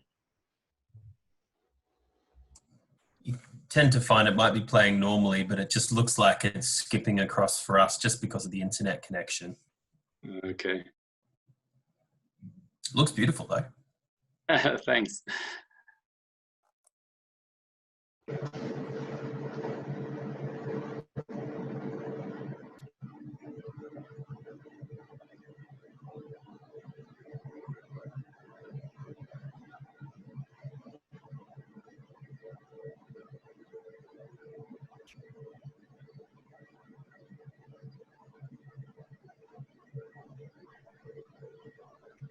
Thanks, Evelyn. Wow, that's stunning. Well, I can just mention that I've done the canopy tour and the tubing, and it was fantastic, Mark. And we also offer a package where we combine the canopy tours with a spa package afterwards. So because after the adventure, they did a little bit of pampering for relaxing. It was absolutely stunning, and if I can do it, everybody can do it. Yeah, thanks very much. Yeah, the packages are working nicely. It's nice to have people staying in the lodges in the area and coming for the day. That's how we support each other. I mean, we don't have the accommodation. You guys have the accommodation and the food, and we're the day venue to keep them entertained. That's kind of how we struck. Awesome. We're still a small group, and Steve, Chris, Billy, and Carolina, you guys are basically our visitors, because the rest is Fulu and Jerry are from LTA, and the rest we're all products people. So I don't know if you guys have any questions to ask any of the products here, or ask about more adventure and nature activities that are in the area that we can tell you about. If you have a question, you can just unmute yourself and shoot, because in this small room, we can just talk together. That's true. Let me think of a few in my head first, and I'll get back to it. Okay. Was a general learning session, I think, for me, which I learned a lot today, which was fantastic. I guess overall, how's everyone going when it comes to forward bookings, for example, just due to the crisis at the moment? That's always something we're keen to know about, not just from this market here, but I'm sure a lot of international markets are interested to know. How's everyone doing in that sense? I think if I can start, I think we don't really have forward bookings, especially no international bookings. All has been cancelled, quite a few million rands down the drain. And I don't think that it's going to recover easily. It's going to take some time for people to really get that trust back into traveling, especially, you know, coming to South Africa. Yeah. But on a small scale, we opened for essential travelers. So we're starting, you know, and the fact that we're starting, and it's already a good thing. But I think in my mind, I am making myself ready to basically open a new hotel. I think that's the way to go, is don't just sit and get depressed. Do something and make ready for that international tourist that you are going to send us on this Route 71. You know, we've disinfected, do all the right things that we've done, you know, following all the protocols. But then we must also realize that it's going to take a little while for everybody to get that trust to travel again. And we must focus on building that trust, that we are a safe destination, open spaces, natural, you know, all the open spaces and fresh air we have here is already a bonus. So yes, I think we must focus on that. Focus. I like it. Yeah, and I think also the contradicting news or media and press releases that have gone out, that it's quite damaging at the moment, because the South African Tourism, no, it was the department actually that came out saying domestic tourism can only happen end of the year and international travel next year. Meanwhile, everybody's working really, really hard to get it open before the end of the year internationally, and as soon as possible domestically. So what I notice is a lot of people from September onwards, they're not sure if they should cancel or if they can leave their bookings in place. I think pretty much from now to July, August, people, I don't know about the others in the room, but most have cancelled or postponed. But from September onwards, people are still holding on and having hope that things will change. It's good to know, good to sort of get an understanding, I guess, from our perspective. Of course, we're not our head office in Johannesburg either. We try and work to different things if we can, not that we always can. But yeah, we're sincerely hoping that international tourism starts to pick up before the end of this year as well. Same thing here. Yeah, absolutely. I don't think many companies can hold their breath till December to reopen. So that's the other side of the problem. Yeah. Who else do we have in the room? Chris? Yes. Hi. Where are you based? Good afternoon. Joburg. Yeah, what do you think of the session today? I thought it was fantastic. A great start to new beginnings. I think with this lockdown, it has produced a little silver lining. One has to be optimistic and look ahead. Sit down and sulk and you're in danger. You've had it. So look ahead. So lots of marketing for me overseas. And locally, I think domestic travel is certainly going to take off before international travel. And with that in mind, the company is called Escape Cycle Tours. And we cycle the whole of South Africa, Swaziland, Botswana, and we take people into France as well, southeast of France, Toulouse area. So I'm looking for new routes in the Limpopo. That's what I need. I have done a few, but I'd certainly like to explore a bit more. I think you need to speak to Lizelle and Mark. Yes, I've done Mark's routes a couple of times. Stayed at Cherry. Is it Cherry? Cheerio, yeah. Yes. Hello, Mark. Hi. Yeah, we went on the canopy tour, and we were dealing mainly with set itineraries throughout South Africa. But it's time now to diversify and open up. And I'm definitely going to start exploring that area. Cameron, our son, is with Roots Travel, Roots and Tasa, traditional African homestays up in Polokwane. He stays in Louis Tricard, actually. So he's also involved in escape cycle tours. So we're going to start developing that area. Sheba I thought and the around surname sounded there. familiar. The surname rings a bell. Yeah. Yes. Yeah. No, awesome. So you actually know the area quite well then already through. I do, yeah. I've been a guide. I was a corporate man, being an ex-Rhodesian or Zimbabwean, born on a farm. So my hobby was the bush. So from a corporate basis, I got into the bush quite a bit. And that referral basis just got bigger and bigger and bigger. So I qualified as a national guide in 1998. And my business just grew and grew. And then with Lance Armstrong winning, as much as he is a bit of a snake, winning, I thought, hang on, there's a new industry here. So that's when I started Escape Cycle Tours 15 years ago. And that's gone to great heights. And I just need to develop more areas. You can't. Well, I think you come to the right area. Yeah, for sure. I like Limpopo. I enjoy it. Awesome. I enjoy it. I'm going to certainly get into it. That's for sure. Yeah. No, thanks, Chris.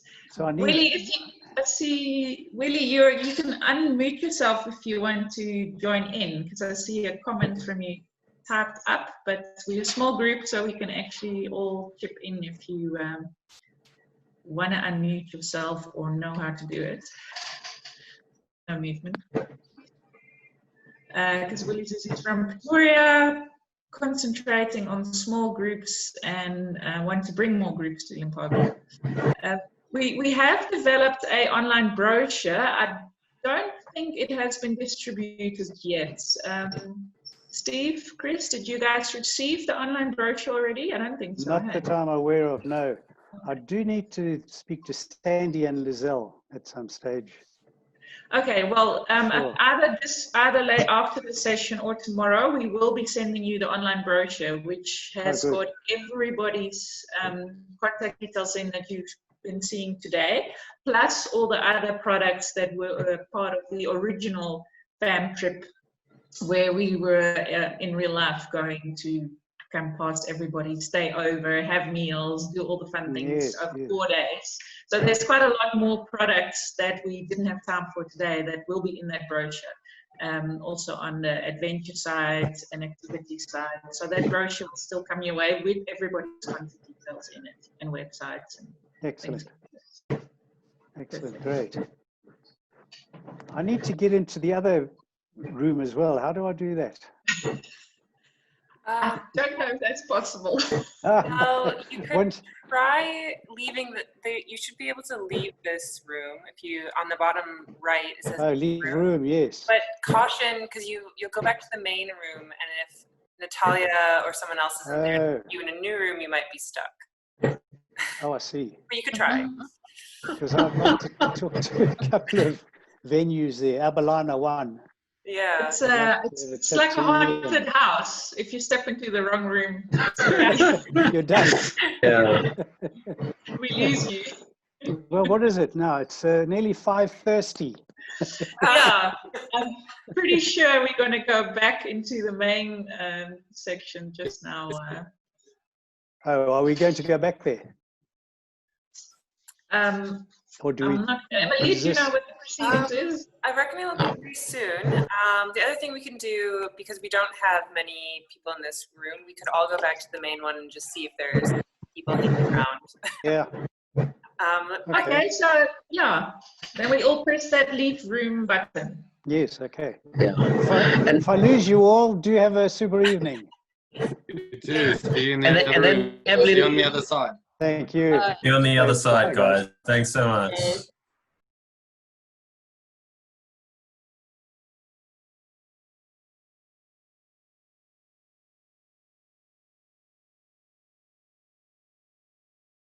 So welcome to the Mice and Team Building Breakaway Room, everyone.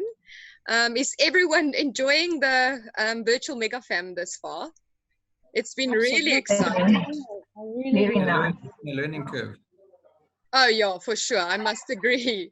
I'm super excited. I can't believe I've not known all of this about Limpopo. The Route 71. I was just told not to say Limpopo. It's Limpopo. Limpopo. So for now, we'll call it Limpopo. But before we waste any more time, I want to encourage you just to be relaxed. You can unmute yourself, everyone, take part in the conversation and just be confident to interact and ask questions. I had a really quite an intro to also include some of the product that weren't able to present themselves today, but I think it's going to get too long. So let me just introduce myself and say something more about the route and the theme, and then we'll just fall straight into the Q&A sessions. Hello, Louisa, joining Liane. I hope I pronounce it correct. So yeah. Leanne. Oh, hi, Leanne. Welcome. Thanks. Well, I was just saying we're just going to continue because I don't think we've got a lot of time. So yeah, my name is Anel, for those that doesn't know me. I'm from Assured and Taylor Transfers Tours and Accommodation. I was actually, our company was being part of the transportation of the Route 71, but although we're based in Hoedspruit, and we are not actual part of the Route 71. One of our operating areas are in Limpopo. But with that said, I'm not a tour guide. I'm only the route coordinator for this theme. So please bear with me if I don't have the answers to all your questions. But certainly we will make an effort to get the answers to you. If it's not during this session, we will give you a follow-up email or a call afterwards. We were all working very hard to welcome you on the 25th of March in Polokwane. But yeah, it didn't happen, but I'm really happy to welcome you here today on this platform. You have already learned a lot about the Route 71 and the great products that we have in the past 2 hours. David and Santu, as well as Evelyn, gave a brief overview of the area. And then Yaku obviously elaborated on the accessibility and travel options. The purpose of this breakaway session is to have a closer look at the team building and mice theme.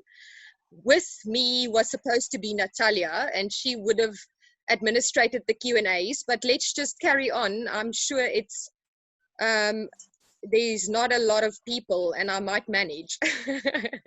So yeah, we've got Paul from Protea Hotel The Ranch, Rudy from Warriors Adventure Academy, and then Mark was supposed to join us, but I think he left to the adventure theme, and then Miranda from Fairview River Lodge and Spa. Thank you for joining there. Before today's session, you would have received the online brochure, which has all the products in it. So the places that I'm touching on are all mentioned in there. So you can check their websites, contact them for more information, rates, or anything else really that you would like to know. I am going to give you a little bit more information on some of the products on our original itinerary that I proposed, but the rest of the time is meant for you just to ask as many questions as you want. Also, a great idea would be to pop your questions into the chat box, and then we can see how far we get with them. But yeah, let's dive right into it. The area offers great possibilities for conferencing and team building.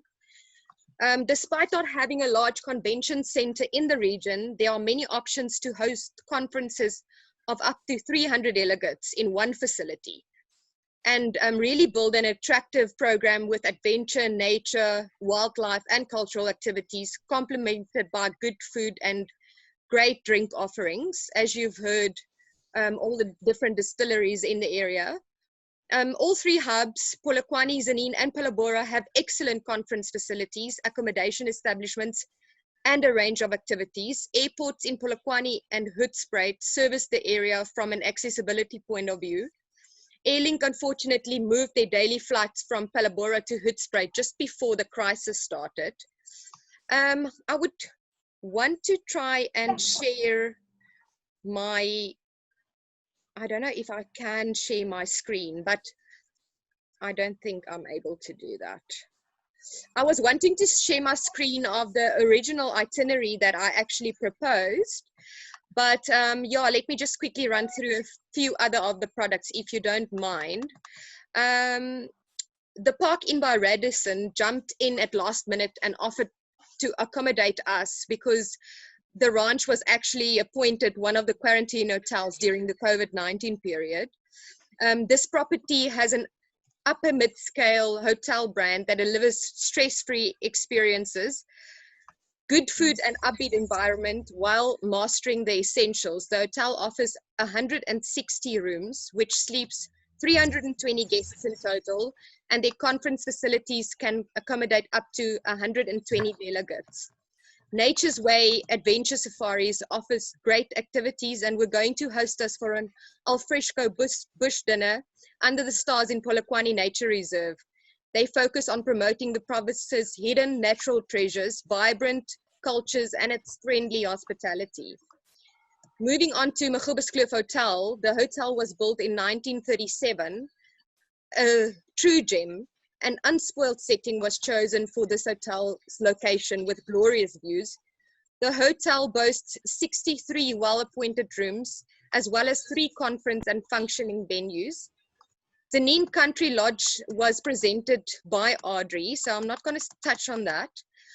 Olifant River Safaris, moving on to Phalaborwa, offers a boat cruise that meanders along the waters of the magnificent Olifant River on the Kambaku houseboat, watching crocodiles, hippos, buffalo, elephant, waterbuck, and a wide variety of other game on the lush green banks of the river. Polita also had a presentation. I don't have to touch on that. And then our last night, we're going to be hosted by Sefapani Lodge and Safaris. They have been providing guests in Limpopo hospitality for years. Situated 1 kilometer outside of Phalaborwa Gate, the Kruger National Park, this is a perfect position for guests to explore the park and surrounding regions, finishing off with a morning bushwalk with a picnic breakfast within Kruger National Park. What a great opportunity it would have been to get into nature and experience the thrill of coming around the corner and just maybe walk into an encounter with an elephant or a rhino for that matter. Well, no big deal. As you can see, the area offers such great opportunities and is certainly underexplored and does not hold back when it comes to great product, opportunities, and adventure. But before you get bored, let's get to the questions on your lips. So I'm gonna ask Almarie, maybe let's start with you. And if you have anything to ask us or just something to add, go ahead, unmute yourself and we're listening.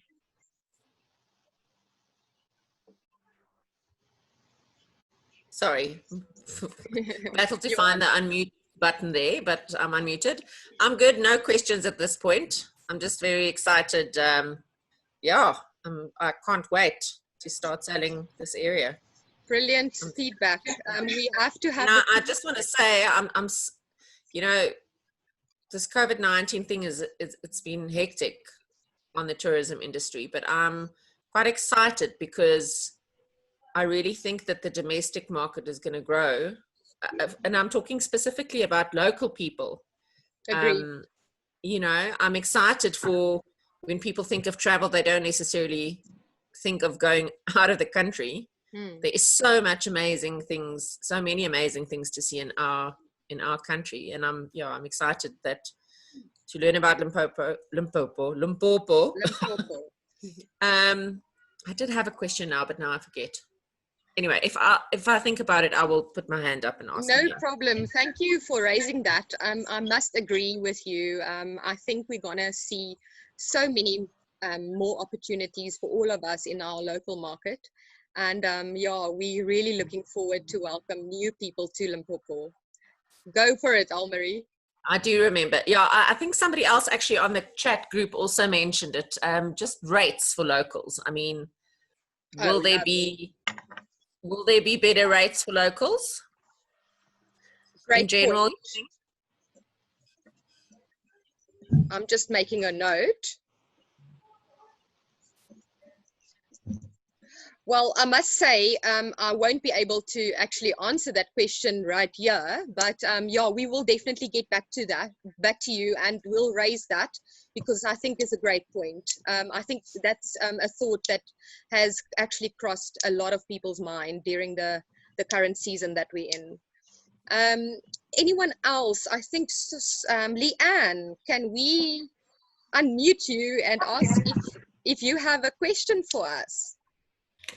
Thanks, Anil. I actually don't have any questions. I'm actually new to the tour operator side of things. I actually come from hotels, so this was good for me to get an overview of Limpopo. So I don't have any questions. I'm looking forward to getting everything back as a PowerPoint presentation afterwards, so I can refer back to it when I need to find out anything. And thank you everyone for all the interesting information and that you've given to us. Oh, lovely. Thank you for the feedback. I think the online brochure is also a great resource to use. Yes, I've got that, thanks. Yeah, it's been beautifully put together by Satsa. So yeah, you can have all the contact details that you need there. And I see Miranda just made a comment in the chat box that Fairview River Lodge and Spa will be keeping their rates the same for 2021. So thanks for that, Miranda. Louisa. Amazing. Hi. How are you? I'm good, thanks. How are you? I'm good. Welcome. Thank you. I think it's great to learn more about Limpopo. I mean, I didn't know that they have such great, amazing game lodges in hotels. So we look forward to start selling it. I mean, I didn't know, so I'm just so surprised that there's so much that we can offer our clients out there. Oh, thank you for the feedback. It would be great for us to get STO rates. Of course. Louisa, where are you from? Which company? I am from Life and Luxury. Okay, thank you. I'll make a note. And then also, same year, I would have to answer that question maybe via email at a later stage, but I will get back to you and Almarie with regards to rates. Thank you very much. Thank you. Hi, Natalia. Hi, sorry, I just wanted to check that everybody had a room and they were all fine and happy. All good this side? All good. Yeah, thanks. Any more good, questions? Thanks. I don't think so. I think we are actually done. You are actually done. Okay, well, you can leave if you want, and you can either come back to the main session or you can leave. So you just click. Oh, I think she was saying you can just say leave room, then you'll go back to the main screen, or if your time has run up, you can leave the meeting. Thanks, Paul, Miranda, Almarie, and everyone else. Your time is Thank you, Anil. Take Thank care. you. Pleasure. Thanks. Bye. Bye. Bye.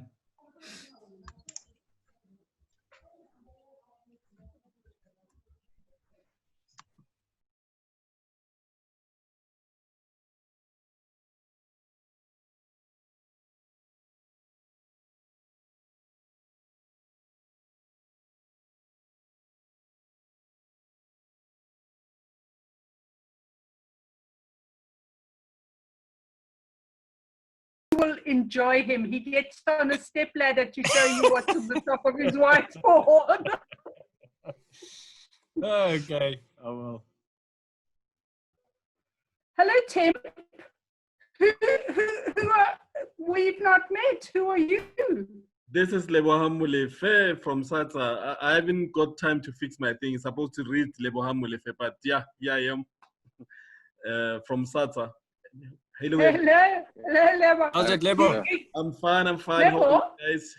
Yeah, cool. Nice presentation. I loved it. Well done. Thank you. Thank you. Lebo, you Hi, can, Miss do you know Hyla. that if you go to the top right corner of your photograph, there are 3 little white dots on a blue square. If you Yeah. click on that, you're going to find the word rename, and you can type your name in there. Oh, awesome. Thank you. Hi, Lisa. Lisa, just You've got to unmute yourself. Thank you. Awesomeness. There you are. Eleanor, you've become an expert on this Zoom thing, eh? You just open a consulting firm and every single webinar I go to, I learn something new. That was taught to me by Johan Ratcliffe this morning of the adventure tourism industry. Yeah. Hello, Lisa. Welcome. Yep, Lisa's off again. Hi, Lisa. You have to unmute yourself. Welcome, Lisa.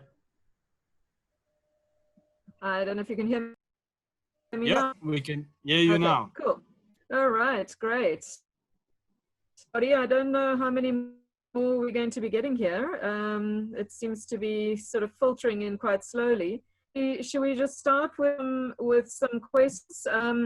As you would have seen, I'm from Limpopo. We are a destination marketing platform, nature spaces, excavation areas, responsible tourism, authentic immersive experiences. So we're a one-stop shop.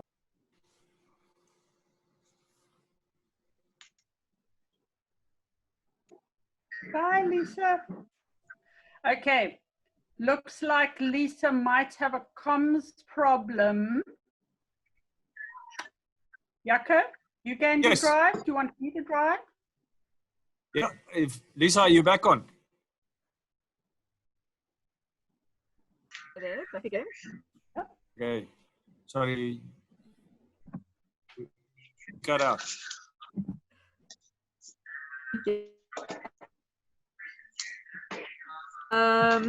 Yeah, so we are a one-stop shop for itinerary building for all that are going to be pouring post-COVID.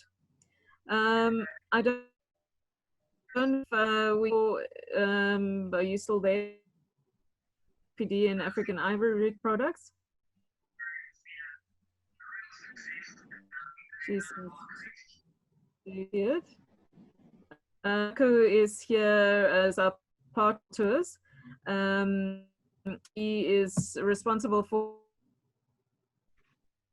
on these various routes in different ways.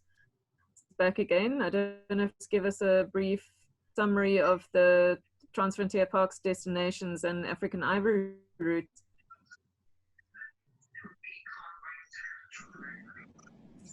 Lisa, I'm sorry, we're only hearing about 1 in 5 words from you. Any chance you could turn off your video and maybe we'll get more clarity on your audio then?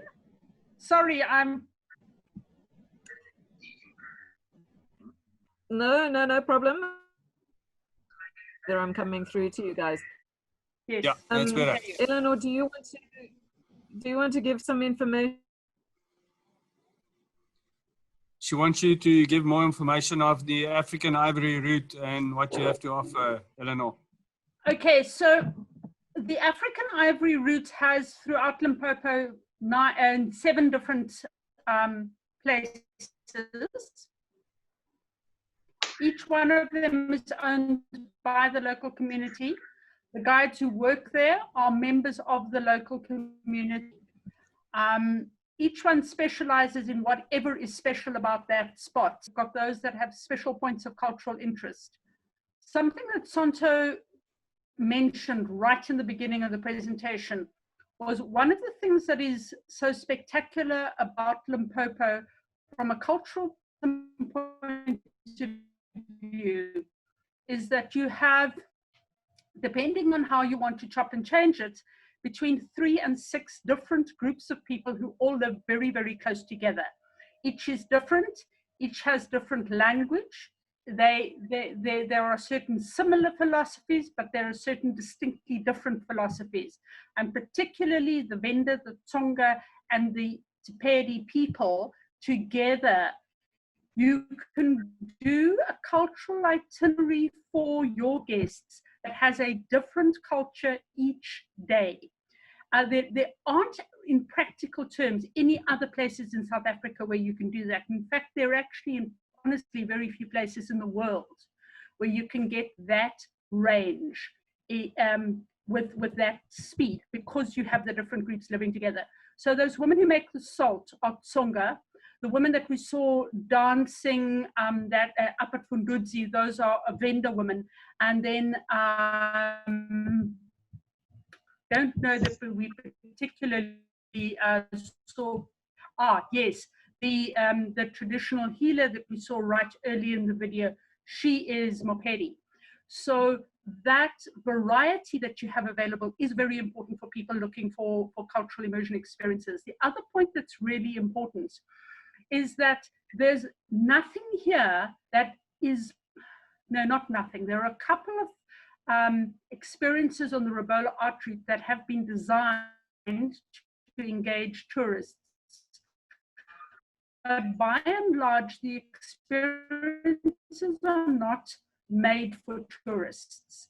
They are largely experiences that are not. So that salt harvesting is going on whether there's a tourist there or not.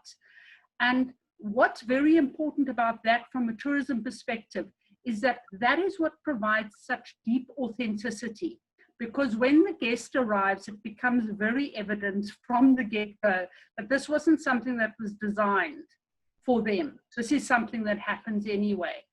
The guides that we have on the African Ivory route all obviously speak both the local languages and they speak English as well. We don't have European language speaking guides, and by that I refer to French or German or Italian, etc. But they do all speak English, and then all the local languages. Most of my colleagues in Limpopo speak 6 or 7 different languages. You know, to be bilingual is a very weak position. So we can put itineraries together for you. You tell me how many days, you tell me where you want to start, you tell me whether you want transfers, you tell me whether you want people to self-drive. I know that there's a big coming move for self-drive because of the social isolation that it provides. But when it comes to an area like Limpopo, you're going to lose a great deal if you don't have a guide with you. Because there is just so much that you don't get and you don't see if you don't have somebody in the vehicle with you who is telling you what you are seeing and what the implications are of where you are going. Our roads in Limpopo can be a bit interesting at times. They require careful sensibility. They're not impossible. They just require you to be careful and sensible, and particularly some international people just do feel more comfortable, expert driver at the wheel. We have Naraku Lodge in the central area, which provides that 4-star, slightly more luxurious option, including Wi-Fi, including the pub, including restaurant, etc. And we find it very useful to put that into an itinerary at some point, because often the slightly more rustic experiences of the rest of the route become just a little bit much, and then people like to have a more familiar environment, while it's also community owned. Questions?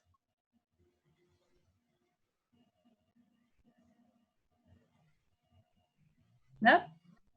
Happy?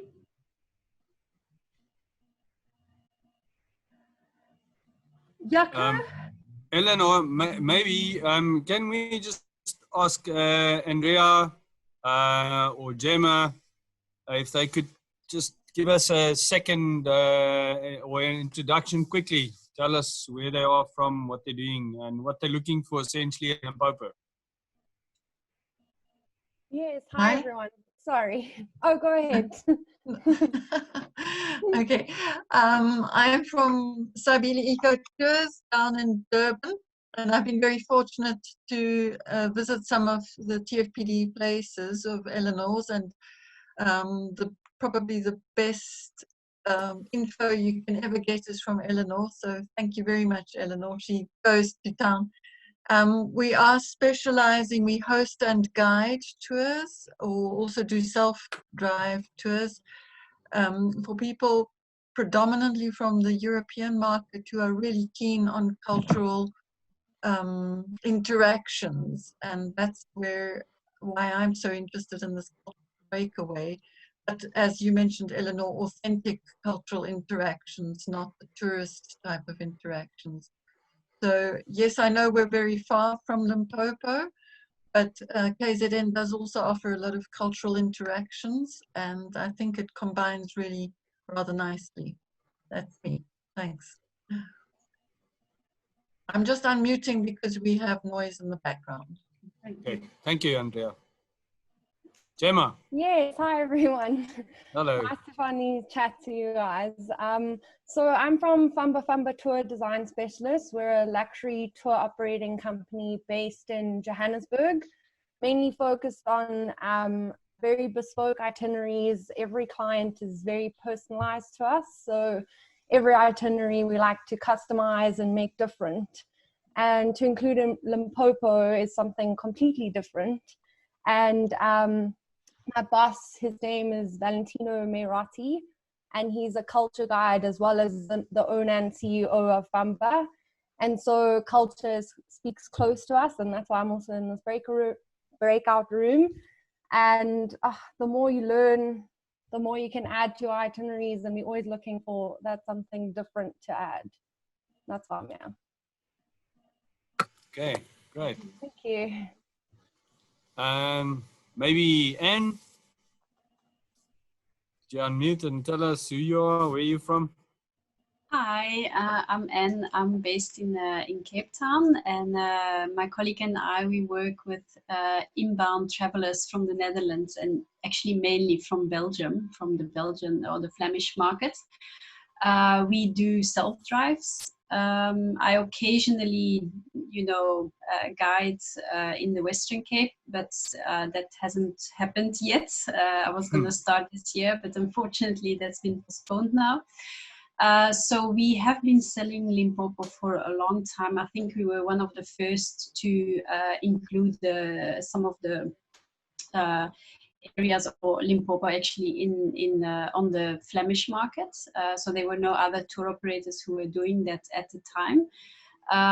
So I actually went to Limpopo last year. We did a whole tour, so I loved it. It was amazing. So I just wanted to know more about the R72 because that was actually one of the areas that we didn't really explore as much. But I spent some time at Madiatava in Louis Trichardt, so I'm very aware of the culture, and it was amazing. So this for me is just, it's always good to learn something new, obviously. And if I may ask you something, I know from past experience that the Dutch rather prefer self-driving. Can I ask you why that is exactly? Is it A, because of the cost, or B, because of they like to travel and explore themselves? I think, they are different. I think the Dutch, they like, I think it's a cost thing, but I think sometimes traveling in group might be cheaper even.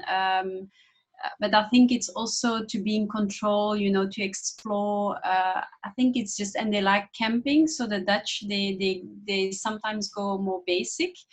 The Flemish, which I'm actually more familiar with because I am originally from Belgium, they also like to do self drives. I mean, even when I was the first time I came to South Africa 31 years ago, we did the self drive with my parents. So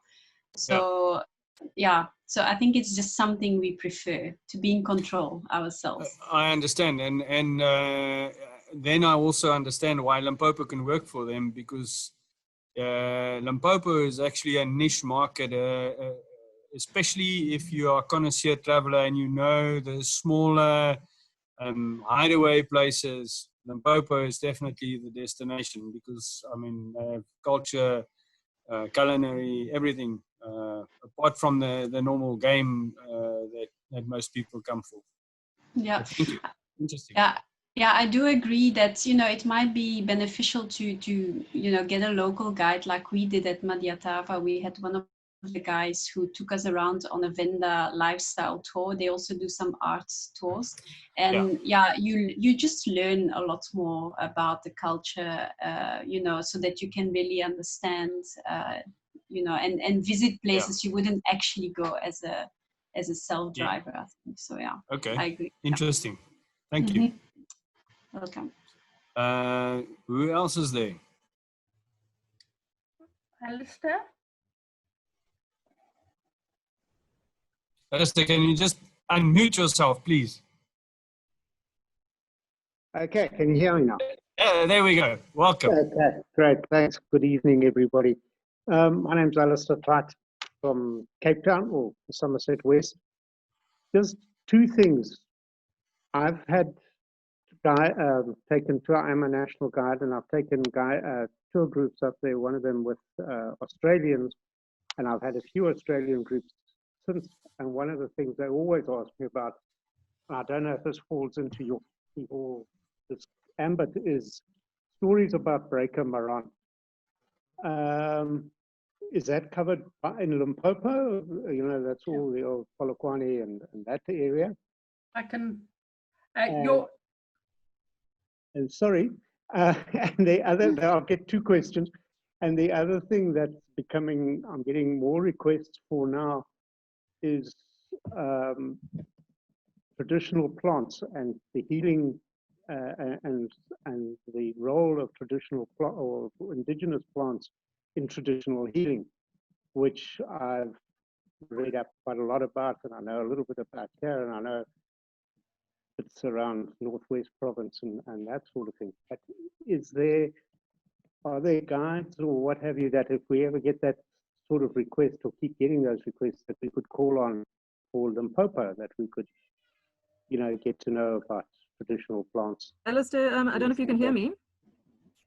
Yeah, I can hear you now. Okay, great. There's a wonderful skirmishers route tour an individual Charles Leach, who wrote a book about Breaker Morant and is one of the experts Breaker Morant's story. And there's a little museum in Lalapanzi near Louis Trichardt. Okay. So he does an amazing on the area, visiting all the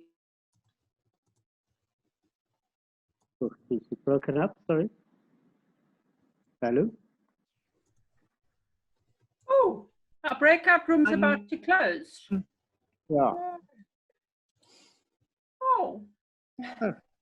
Okay. Sorry. Alistair, we'll give you the details of Lalapanzi.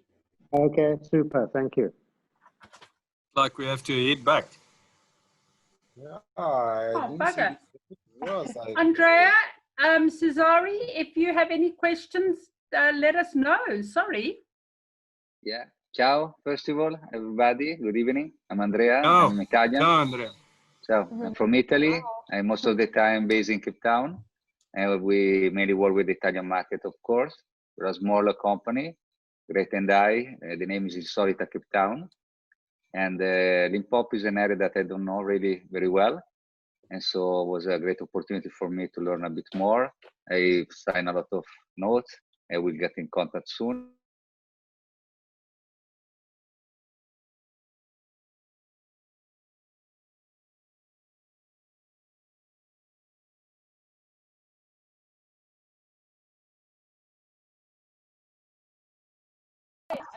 No, there was no time, I think, for the Okay. duration of the session. All right. I think let us start. I think because we're so few, I see a lot of people has dropped off and we don't want to waste time.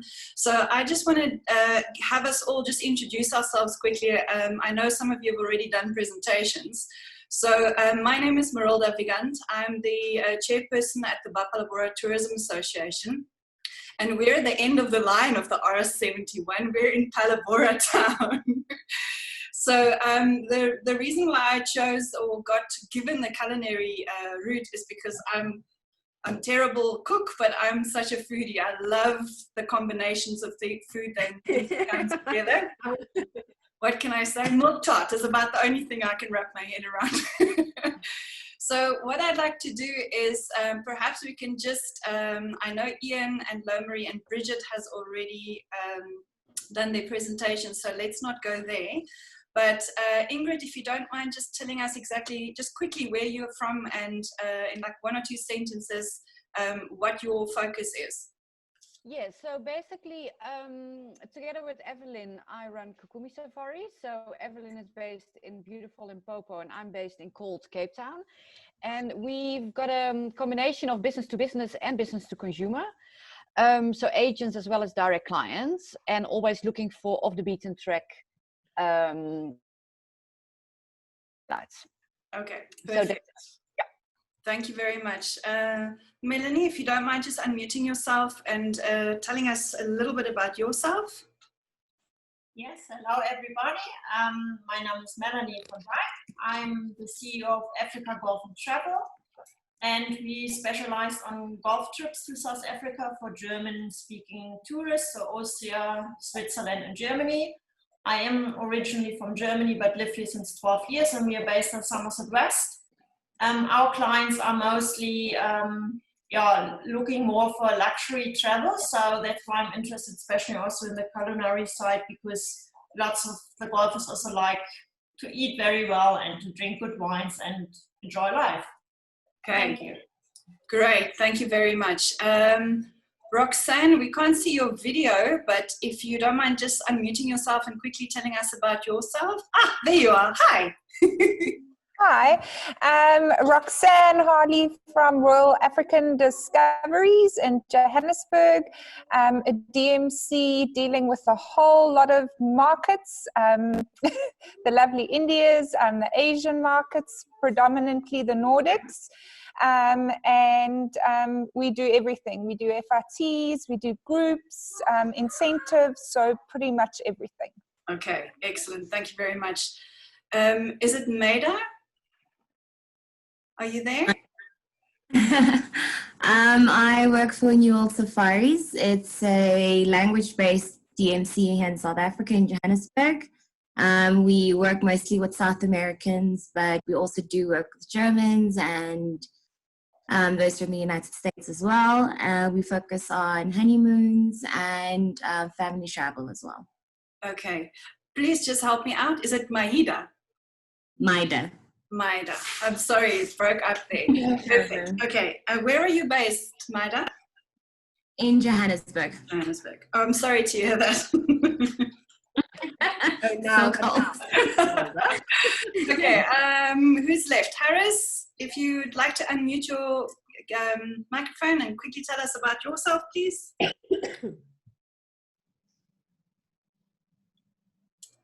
Hi, my name is Harris Recordzo.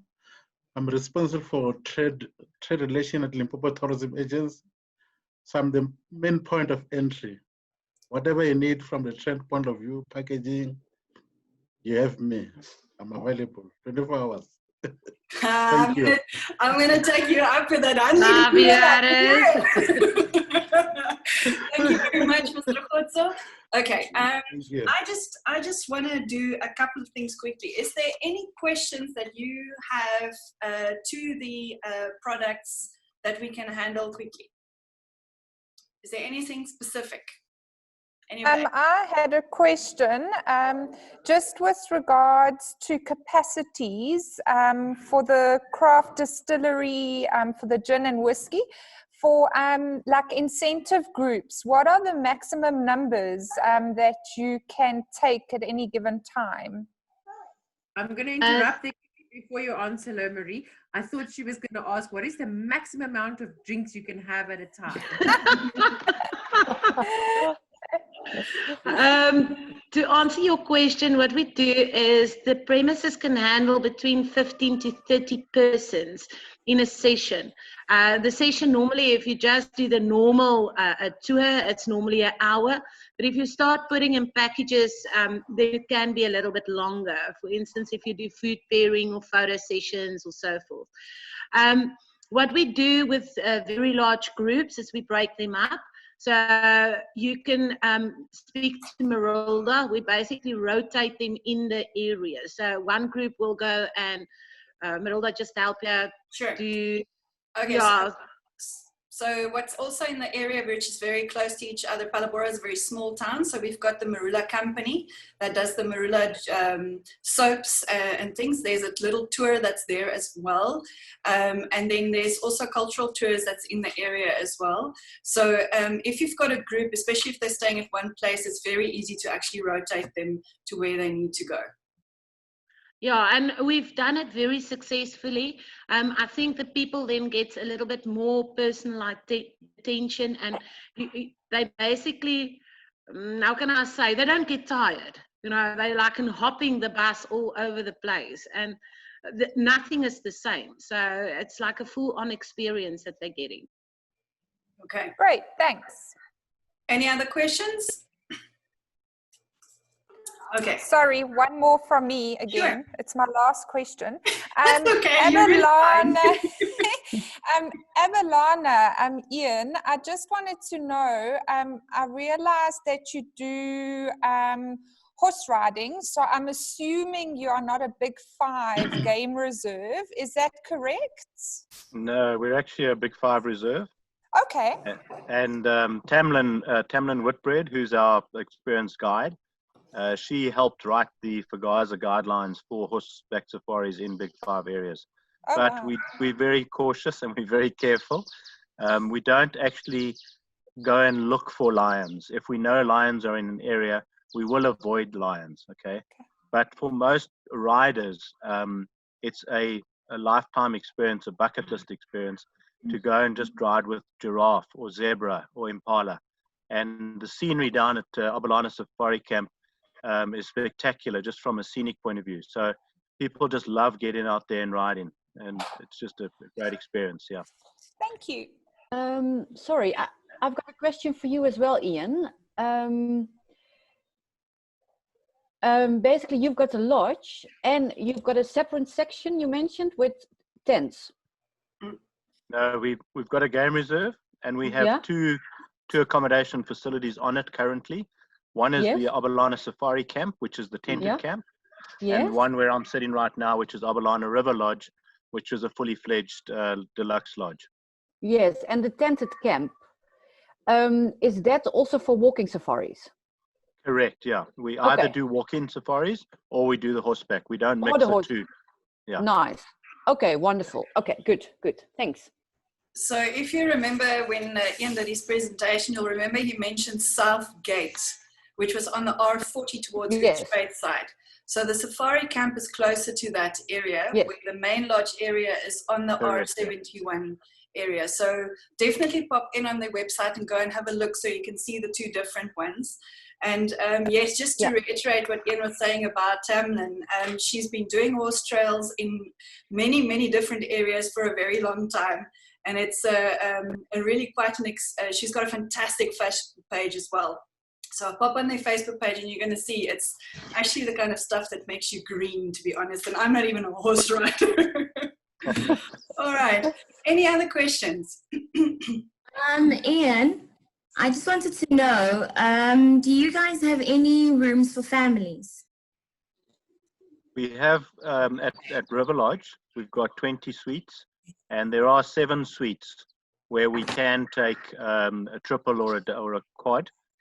However, we must warn you that we are in a malaria area, so I caution amongst bringing 2 younger children into the bush, and also on game drives. You know, children under 6 get very bored quickly and aren't really interested. So we're very cautious on age restrictions on game drives. Okay, any other questions? All right, what I'd like to do quickly, because I have no idea how much time we've got, but what I have on my list, only if you'll poke me if I need to go back or whatever the thing is, we'll get a message. Hey, there'll be a message that says, come back to the room. I believe so, yes. Natalia's how long do you want to stay in there? So I think it's really up to us. Okay, what I thought to do is, oh, sorry, you're gonna, what? I didn't hear that. Sorry, I just said we will get the message when we need to go back. Okay. Carry on. Fair enough. Okay, so what I thought to do is that during the various presentations, you got thrown with a map of what happens in which areas. So you've got a really good idea of what is where. But because you're in the culinary group, I thought what we'd do is I wanted to start at Heinetzberg.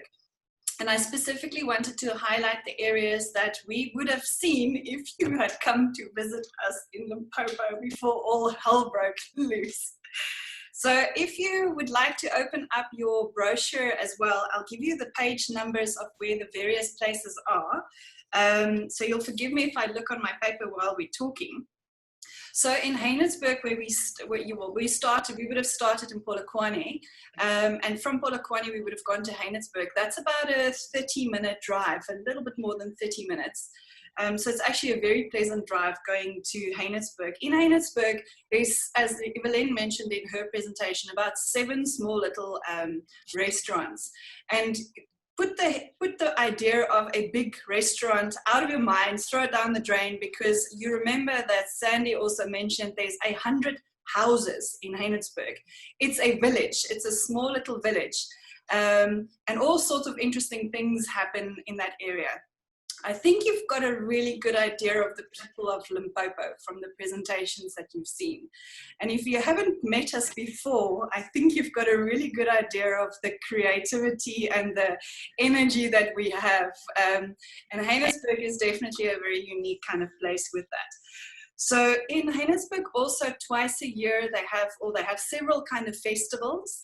In February they have the Berry Festival, where there's blueberries amongst others all over the place, and you get to go and taste the blueberries straight off the bush, like literally. And then in September they have the Spring Festival, which, gosh, can we please hope and pray that by spring we'll be able to see the cherry blossoms in the Heinetzberg area. So Heinetzberg in itself is definitely worth a visit. Even if it's just for a lunch, you have multiple options and choices in Heinetzberg village. And then en route between Mokuba's Kloof, between Heinetzberg and the Mokuba's Kloof Pass, we have the Mountain Cafe. That's on page 14 of your brochure. That's one of the places where you can literally, during the berry festival, you can go and you can pick the berries off the bush. They give you a little punnet that you pay for, and you can literally go and pick your own berries. And then you can go in and eat their blueberry pie, because it's divine. And it's a lovely little spot, a small little restaurant also on the top of Mokuba's Kloof.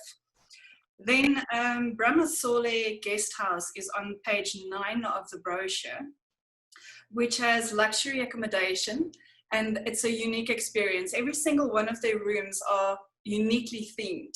So there's an Egypt room, and there's an America room, and there's all sorts of weird and wonderful things that, to be honest, I could possibly stay in that room for 3 days and you'll still be finding little things in, in all the nooks and crannies at Bramasoli.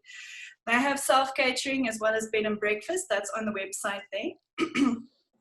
And then in the same area, you have Wegrakbos Cheese Farm. It's an organic farm. It's on page 19 of the brochure. And it's quite an adventure. Also, like everything else, very small, very unique. And you can also have a really good experience for small and younger tourists. So Maida, your children, definitely something that I would put on as Wegrakbos. The owners there are also very interesting people. You get to see the cows. When we went there on the site inspection, there were cows in the way. We literally had to move the cows out of the way so we could get to the cheese farm. So that's a really interesting experience, and it gives the kids a chance to get their hands dirty. They allow them to work in the garden and show them various different things in that area. Then Zwakala, they did their presentation, so I'm not going to talk about that. I do want to just mention, Luca did mention that while he was talking, but they have a very interesting pairing, a food pairing combination. So that's nice with their specific beer, because their beer is also a unique experience. But it's very good how the pairing between the beer, and then they've also got a blueberry gin and tonic that's on tap.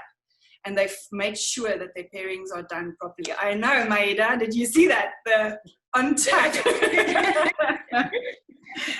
Okay. On the top of Mokuba's Kloof Pass, as you start coming down the mountain, there is the Mokuba's Kloof Farm Store, and Rudy mentioned that it's right across from the Warriors. It's on a little corner. And they have got, without a doubt, the best cappuccinos, and particularly when it's cold and miserable. And from Phalaborwa to Polokwane is about a 3-hour drive. And so just before you nearly die, it's a perfect time for me to stop and have a cappuccino at the farm stall there. So they also do interesting combinations of food. They do vegetarian options, they do vegan options. They have a wood fire that makes an interesting vegan pizza. So there's that. And then in the area as well, although that wasn't really mentioned, there are several places where you can go and have a picnic. I think you got the idea from Sandy's presentations, that there's vast areas that are in the forests and so on. One of the areas that you can go and have a picnic is at Debongeni Falls, for instance. And there's also a Kruger organic farm. That's on page 12 of the brochure. They've got a lovely, lovely garden there with all sorts of interesting organic things. And the lady who owns it is a Persian lady, believe it or not, because we've got interesting people in. Oh, we're getting called back. Are we? It's okay, you've got 56 seconds. Okay, I've got 56 seconds. What else do I want to talk about? Oh my goodness, there's so many things. Can I add something? May Yes, I add go. something? Go. The other thing that people don't always know about Heinetzberg is that it's one of the chapters of the slow food movement. Right. And slow food is basically food that is healthy, clean, and ethical.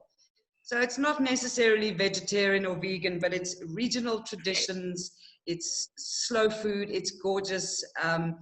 So, you know, I think that's also, for me, symbolizes the kind of cuisine that you're going to get in the area. Thank Wow. you, Ruth. It really, really does. Wow. Okay, I'm not finished with my spiel, but I don't want to go any further. Is there any questions on the things that I've waffled on now? Too late. Okay, guys, thank you so much for coming back. So, and for being our guinea pigs so that we could trial this different type of format. We have developed a little bit of an online brochure for you, which will have been sent to you on email by Hanley a little bit earlier today, but we will send it again, and you will have access to all the videos and the PowerPoints and all the good stuff that you need, but also all the contact details of the people that you have been speaking to in the last couple of hours. Again, like tons of thanks to all of you for allowing us to test this out. We've learned a little bit from a technical thing, things that we need to do to try and make it a little bit easier going forward. And thank you for sharing Limpopo Route 71 with us, guys, the guys who prepped Yaku and his feather duster. I really appreciate it. I hope you have a good weekend. And I hope you all stock up on Monday, because I'm sure you're all feeling a little bit dry, those of us other than Luca. Natalia, what have I got? Oh no, Evelyn's already got her wine. Okay, well, you guys suck, all right? That's not fair. I've got a gin and tonic. Yeah, he's got his gin. That is so wrong. That is so wrong on so many levels. My battery's going now.